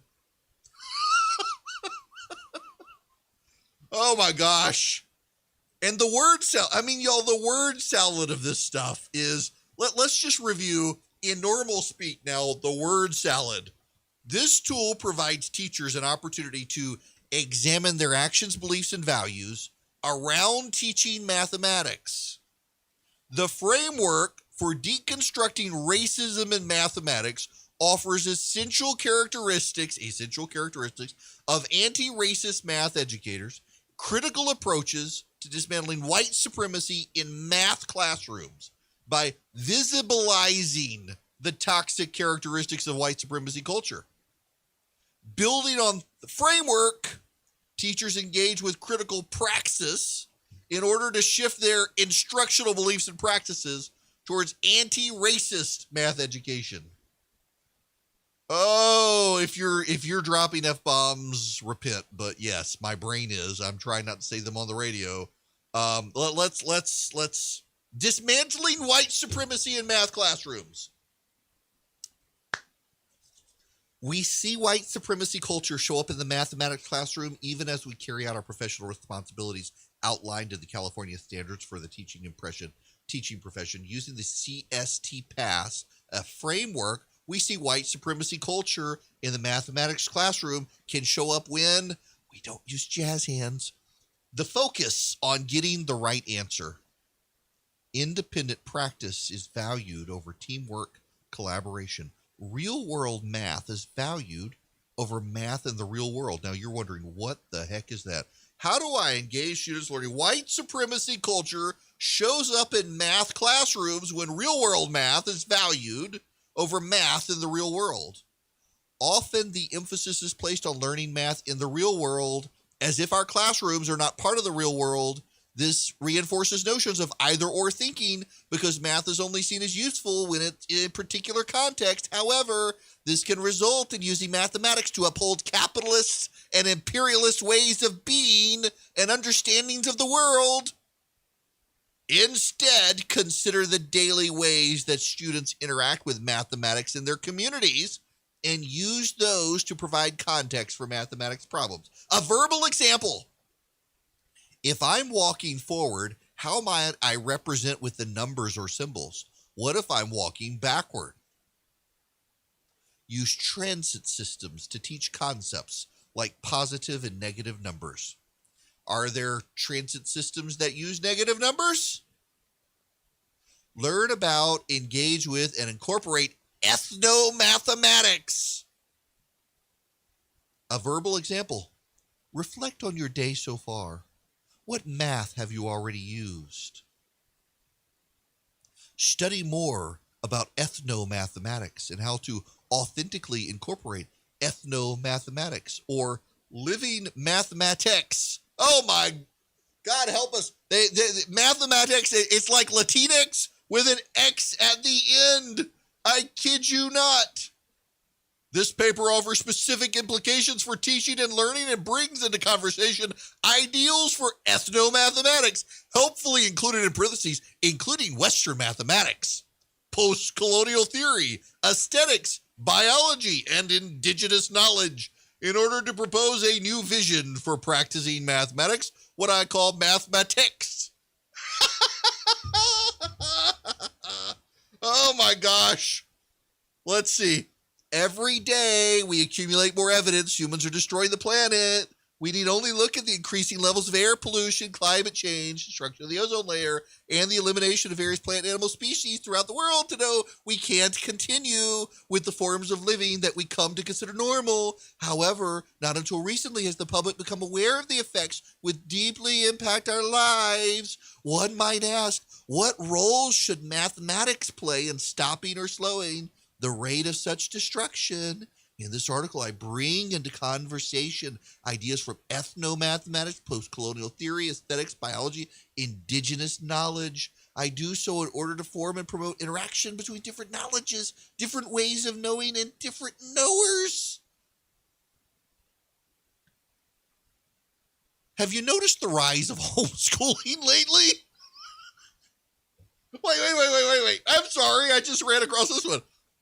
Why privilege indigenous concepts when considering the relationship between mathematics, humans, and the planet? The answer to this question lies partly in the way Western mathematics is viewed as universal and highly valued in society. When challenges of discontinuity or undecidability arise, mathematicians often protect the universal view by suggesting that mathematics still holds true if we simply begin with different axioms. Yet no knowledge could fully describe or attend to our universe or our relationship within it.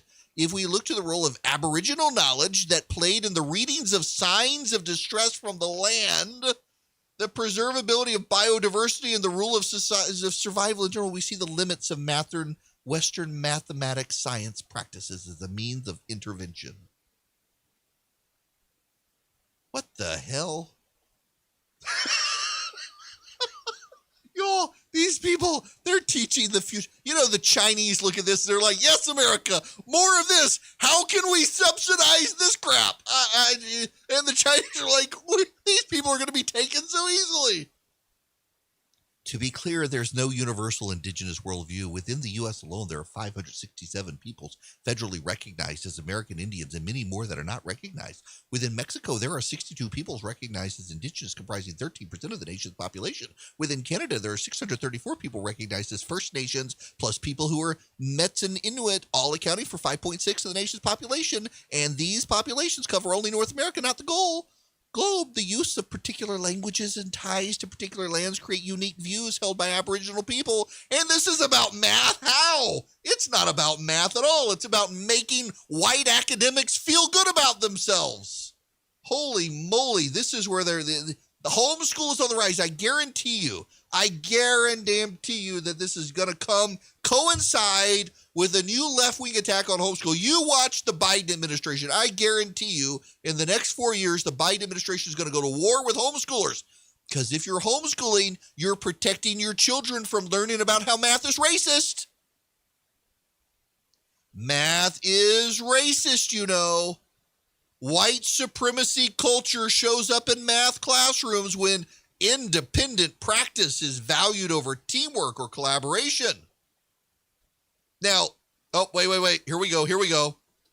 While there is some value in students being able to complete work independently, when this is the only or most common avenue of learning or practicing, it reinforces individualism and the notion that I'm the only one. It does not give value to collectivism or community understanding. Okay, so we've gotten, let's see, that math is racist because it's capitalist. Math is racist because it's colonialist. Math is racist because it's imperialist. And math is racist because it teaches individualism. Apparently, they don't like power, and they don't like that math gives you power, and they don't like that people who master math make a lot of money in science and industry and computer programming and the future. They don't like it at all. Essentially, what these people are doing is they're claiming math is racist because what they don't want to say is what they really mean, that if you learn math, you might actually make money in the world. They would rather everyone be poor and victimized. These are the people who want to teach they don't want to teach your kids. They want to indoctrinate your kids. Want to be on the show? Call Eric now at 8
You know, there's a disturbing trend in corporate America. Amazon has dropped a book by my friend Ryan Anderson. Ryan Anderson is he's the head of the Ethics and Public Policy Council in Washington, D.C. He was a senior research fellow at the Heritage Foundation for years. When he wrote this book, the book was When Harry Became Sally, Responding to the Transgender Moment. And they have now taken the book off of Amazon. They're not allowing you to buy Ryan Anderson's book. It's actually a pretty thoughtful book. It's not hostile. It's written lovingly. I have read the book, and it's bizarre. J.D. Greer, the head of the Southern Baptist Convention, has called out Amazon on this. It's a thoughtful and gracious book that represents how Christians, Jews, and Muslims have approached gender for thousands of years. If this is true, it's censorship unbefitting the country. If it's true, that's responding to Ryan Anderson saying Amazon has taken his book out of Amazon. Now, here's a problem. And I used to be on this. A lot of people ask me, have you changed your mind? Have you ever changed your mind? This is one of the areas where I've changed my mind. I used to be of the opinion that conservatives can go elsewhere. But when Twitter bans the sitting president of the United States of America, and then Apple and Amazon collaborate to shut down alternative conservative chat networks like Parler, conservatives can't go elsewhere. You can't rebuild that. Amazon has worked to essentially become a monopoly bookseller. It is hard to go elsewhere to find books. So many bookstores have gone out of business because of Amazon, and then Amazon gets to pick and choose which books it will sell to you. There's got to be a problem. There's got to be a change here. Amazon accounts for 83% of books sold in the United States now, and when it decides to stop selling what was a best-selling book, by the way, in its category of religion and philosophy, the public needs an explanation on this, and it's not healthy for our society when these major corporations are shutting out conservatives, and something's going to have to happen here. Something is flat out going to have to happen, and I used to not think that, and I do now think that too much of big tech is too hostile, particularly to social conservatives. Something's got to give.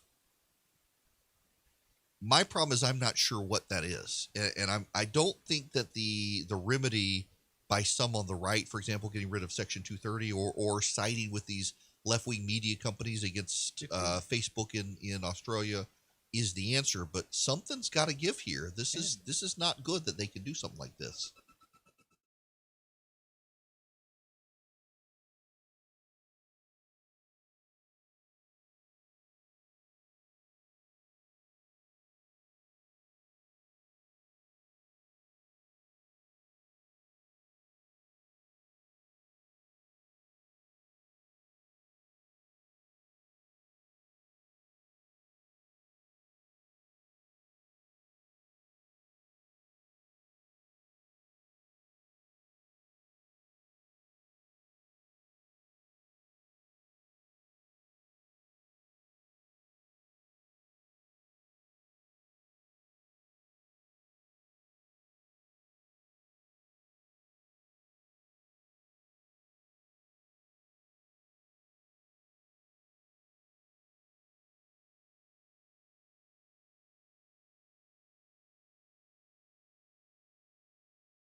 Hello there.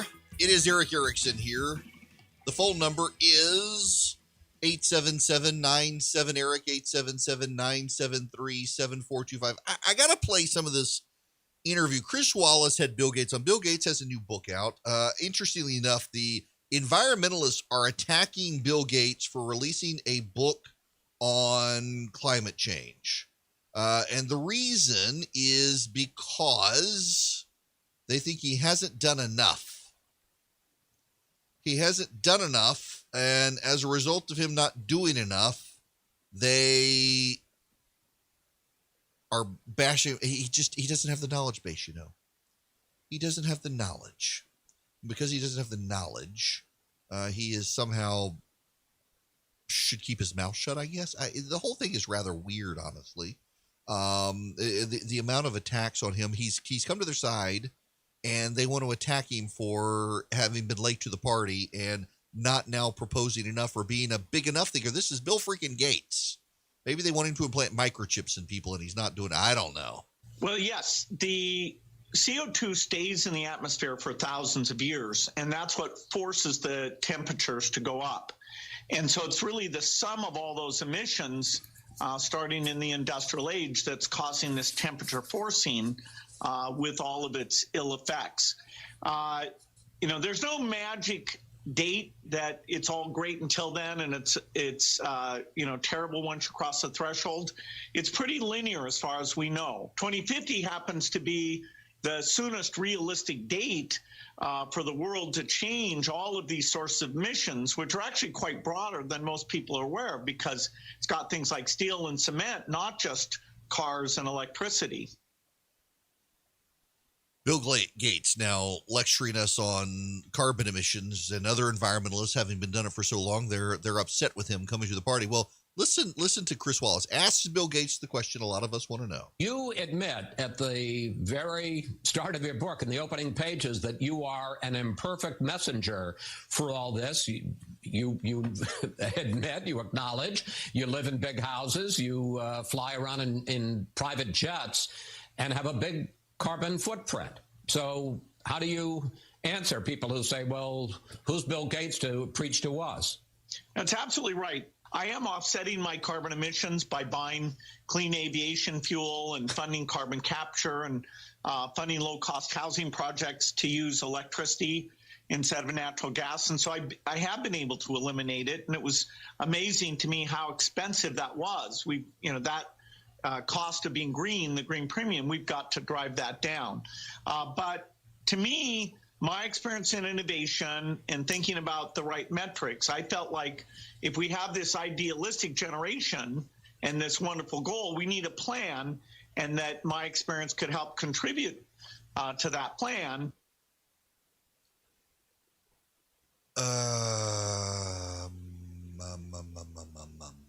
You know the problem? There's a problem with environmentalism right now. You get it from this Bill Gates thing. Bill Gates gets to live in his big house and fly his private jet because Bill Gates has the money for carbon offsets. You, however, don't. And so you're not allowed. There's a level of religiosity in the environmentalist movement right now, but it's different from the Christian religion, for example. This isn't to make a theological point, but just to explain to you what I'm getting at. Within Christianity, there is individual sin. There is corporate sin. And frankly, I think the Western church, the American church, doesn't do enough to pay attention to corporate sin. But you individually, as a person, gets to repent of your sins. And as you repent of your sins, what your neighbor does doesn't matter. If the baseline foundation for Christianity, everybody's going to hell. Everybody deserves hell. We are all sinners. We are all born into sin. And if we don't have a relationship with Jesus Christ, we're all going to hell. That's basic Christianity. Christianity 101. Once you as an individual repent of your sins and develop that relationship with Christ, you have eternal salvation. And it doesn't matter whether your neighbor does or not. Your neighbor may still go to hell, but you yourself are saved. Here's the problem with environmentalism. Environmentalism has become a religion. There are liturgies, things you must read, educate yourself on. There are by faith doctrines about when will the world end? Will it be 10 years, 15 years, 20 years? How will the world be recovered? What people can do? All of these things, they're liturgical, they're doctrine, they're religious. Many of them are by faith. But then there's this. What does salvation look like in the environmentalist religion? In Christianity, as I just said, if you repent, you go to heaven. Your neighbor may still go to hell. The problem with environmentalism as a secular religion, and why all the secular religions of the world, from communism to Nazism to you name it, lead to mass persecution and punishment and death of millions, is because in these secular religions, all of the penitent still go to hell as long as you're still breathing. If you don't believe in global warming and your neighbor does, and so your neighbor puts solar panels on his roof, pulls himself off the electric grid, no more fossil fuels for me, puts a windmill in his backyard, screw the birds, we're gonna get wind power. He recycles everything. They compost in their backyard. They don't even use toilet paper anymore. They use recycled cloth because they don't want to use needless paper. They become all vegetarian. No more cows in our family. They do everything right. Instead of a car, they get one of those third world little transport systems with the pedal bike where the rest of the family sits in the back and they don't go further than they can pedal that bike because they don't want to pollute. They don't want to expand their carbon footprint. They don't want to go anywhere bad. They do everything the environmentalists would have them do. They get rid of their air conditioner and open the windows and put in fans that are run by the solar power because they don't want to use the air conditioner and pollute the world with all the release of chemicals and emissions and stuff. They do it all right. They got chickens in the backyard for their eggs. They do everything right. Here's the problem with the environmental religion. They do all of that, and you don't. Guess what? They're still going to hell because of you. They've repented. They've embraced the environmental religion. They read all the books, The Silent Spring, that they buy Al Gore's global warming documentary and make all the kids watch it. They even homeschool their kids and indoctrinate them into environmentalism and explain to the kids how math is racist. They do everything. They are the super woke. But there's no redemption. There's no grace. There's no salvation for them as long as you're still breathing and not indoctrinated into it. Because you've got your SUV. I got a Yukon Denali. Let's say you got a Denali like me. You're not composting. Maybe you recycle. We recycle. But you're turning on your lights. You leave your lights on at night. You got incandescent light bulbs in your house. You're eating meat. In fact, you're getting steak brought in. It's being shipped in overnight on an airplane with dry ice, which is carbon dioxide. There's no salvation for the environmentalists as long as the unrepentant are still alive. In the secular world, in the secular religions, that's why in communism, if you're the capitalist not embracing communism, you're putting yourself ahead of the collective. You're putting your self-interest above everyone else's. You've got to go to re-education camp, and maybe you'll die there. Maybe you'll be starved. In Nazism, which is National Socialism, despite the revisions of academics who are scared to admit they're kissing cousins of the commies, they are kissing cousins of the commies. They are socialists. Millions and millions of people exterminated. They were blamed for everything. As long as they were around, that civilization couldn't advance. And so the other had to be blamed. The otherizing by the secularists is always a problem. In Christianity, if you repent of your sins, you're going to heaven. In secularism, if you repent of your sins, you're still going to hell as long as all the other mouth breathers are out there not repenting. And so you must use the government by force to make them also repent. You must use the government to make them shut up. You must use the government to force them into recycling, force them into composting, force them into all the environmental and nanny-statism that the left demands of you. And even then, somewhere, someone isn't doing what they need to do. You know, in San Francisco, they go around and they check people's garbage to make sure you're properly composting, and if not, you're in trouble. Bill Gates can put out a new book and tell people what they need to do and talk about technological innovation, and we need to invest in nuclear power, and the left condemns him because he didn't get there soon enough and still has too big of a carbon footprint. And Bill Gates says, well, I can use my money to buy renewable energy for other people and do carbon offsets, but you can't, so don't you get that NetJets? I really, one day, if I make it big in radio, want NetJets. They would have me buy carbon offsets, I'm sure. You know, I ordered a product the other day. I'm not going to tell you from the company, but I ordered a product the other day from a company, and there was a check mark. Do you want to make the shipping of your product carbon neutral? And if so, I got the pleasure of paying an extra $2 to make it carbon neutral. I did not pay the $2. I'm sorry. My package delivery is not going to be carbon neutral. How many people on the left click that, and as they click it, so they feel good about themselves, why is this even optional? They should make it mandatory. And I'm sure some companies will. And maybe then I won't shop from them. They could bake it into the price, but they don't. As long as you live and don't do what the left wants, the left can't find salvation. They can't have their utopia. They reject the idea of heaven, and they want to bring heaven to earth. They want utopia. And they can't have utopia as long as you mouth breathers are around. And that's why they're going to come for you. And by the way, to go full circle on everything we've talked about today, this is why President Trump has a really good shot at re-election in 2024 if he runs. Because more and more Americans somewhat intuit that, okay, there's something going on with the world. Maybe we're to blame, maybe not. Maybe they're right, maybe they're wrong. But they care more about these cultural issues. They care more about the left being in their face. They care more about the left attacking their culture and their values. They care more about the left forcing them to do things they don't want to do. They care more about the left forcing their girls to compete against boys in sports.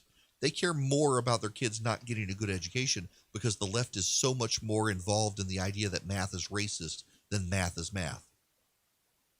And so they react by voting for a guy like Donald Trump. It's not that the left doesn't understand this. It's that they don't care and they believe they can be culturally dominant if they can just intimidate you into keeping your mouth shut. But you know what? In a ballot box where no one sees how you vote, they can't force you to keep your mouth shut. They can try to force you to stay home. They can try to suppress the vote to a degree while they accuse you of suppressing the vote. But they can't keep you as long as you stay engaged. Now, there's this idea from some on the right I'm seeing that you need to push back as hard as the left. I don't think you have to, because there are a whole lot of people in the middle who maybe lean culturally conservative, but they don't like Donald Trump per se. But if you're not as antagonistic towards them as the left is antagonistic towards everyone, they come in your direction. There is a role for missional conservatism out there to say, okay, look, you may not like my guy's attitudes, but he's not going to force your kids to be indoctrinated into anti-racist math. He's not going to force you to compost, and he's not going to force you to give up your car, and he's not going to force you into carbon offsets like the left will. And as long as they can bear the personality enough, they're going to come your way. If you behave like the left, they're not going to come your way. They may just sit it out. And there frankly are demographically in this country, because of California, New York, and the like, there are more of them than there are of us. But us, with these people who they're culturally with us and they just don't like the brain, biblical donkey nature of some politicians, you can pull them in and build a winning coalition against the left and continue to stop the left. And you know the beauty of that is it makes the left go even crazier. And every time they go crazier, it turns off more and more people. This is one of the reasons President Trump was able to win black and Hispanic voters to the degree he did. Not enough to win, but enough that the left noticed. And it wasn't contrary to what the left said. It wasn't because he was a toxically masculine or because he was a big, bold leader like the leaders of South America where these people actually fled from. No, it was because he kind of fundamentally got their values. They just want to work. They want a job. They don't want to be lectured by leftist bullies on racism and intersectionality and things like that. You stand up for these people, and you don't be in your face. You don't be a biblical donkey with them. They're going to come your way. You have to resist the temptation to be like the left. And one of the things with the left right now is this idea that the world cannot be happy or coexist peacefully as long as the other side exists. That's the way the left has always been. Every totalitarian secularist regime has always gotten to that point. And we're seeing American secularists slowly move in the direction of we can't coexist with these people. That either means something bad and violent. It means a slow-rolling breakup of this country. But the way you resist this and keep everything together is you laugh at them and you be the happy warriors pointing out what they're doing, and you pull an entire generation of people in your direction just by not being angry malcontents like so many people on the left. You can follow Erick around social media.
Hello there. It is Erick Erickson here. Y'all, there's a story you need to know about. For some of my listeners and employees, it hits close to home. This is from the Chronicle. Is your cat destroying your love life? The study says, yes, it's no secret. Straight guys often use pets to get dates, and it works. There's even science that backs it up. But according to a new study, wait, straight guys use pets to get dates? According to a new study, first reported by the Wall Street Journal, dudes need to ditch their cats in their dating profiles if they're serious. The study featured in the peer-reviewed journal Animals, and amazingly titled, Not the Cat's Meow, The Impact of Posing with Cats on Female Perception of Male Dateability, found that heterosexual males posing with a cat in their photos were less masculine when holding the cat, higher in neuroticism, agreeableness, and openness, and less dateable by more than 1,300 women. An expert at Match.com even backed it up. Rachel D'Alto, Match's chief dating expert, told the Wall Street Journal that straight men had a 5% lower chance of landing a like on their site when it was revealed they had a cat. Straight women with cats were 7% less likely. The scientists behind the study admitted that their findings were more than a little limited. Both guys are white, thin, college-educated, and according to the Wall Street Journal, clearly preppy.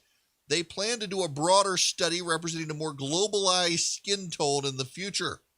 Still, the online dating evidence isn't doing felines any favors. According to the article, dogs give straight and gay men a 20% higher chance on average of scoring a like, and women a 3% higher likelihood. I could have told you people this. I have nothing against cats, but everybody knows the moment you die, they eat your eyes. Cats are completely like selfish animals. And if you are a cat owner, people know that you are enslaved to a bag of fur. I saw a cartoon yesterday of a person holding his cat lovingly, saying, "You would never eat my eyeballs out when I die, would you?" And the cat says no, and then says, "I don't eat trash." I'm telling you, for the longest time, I was not a dog person. I got bullied into getting a dog by Sean Hannity, who the kids wanted a dog, and Sean suggested rescue dog. Got to go with the rescue animal. We went two separate rescue animals, and listen, I finally realized you should never be guilted into going with a rescue animal. There are people who lovingly rescue animals, and God bless them. There's a special place in heaven for them. But our first one herded the kids into the corner and then bit my wife when she tried to rescue the kids. And then the second one, we had the dog for a while, but it got increasingly antagonistic towards my wife and ultimately would run around the house and poop in front of my wife and stand there until my wife cleaned it up. Neurotic dogs. And we took a break for about a year, and then finally we're like, let's get a dog, but let's get a puppy from a respected trainer, respected breeder, and we'll have a family dog. So we did. We got a family dog, and it's Golden Doodle. We got actually from a place up outside of Athens that breeds Golden Doodles and poodles, and it's a great dog. My wife and this dog, that they take naps together and everything. But for the longest time, we took a pause on it, and now my wife and my daughter are like, now it's time to get a cat. I don't think the dog and I want to get a cat now, and I grew up with cats. I'm just thinking, I don't necessarily think we need one. Philip's got a cat, and that cat rules his house. I don't know that I want one. What I do know is that I'm married, so it doesn't matter. But if you're single and you're a guy, don't be putting a cat in your profile on dating profiles, or you'll never get a date from a woman, because the women have self-respect that you don't.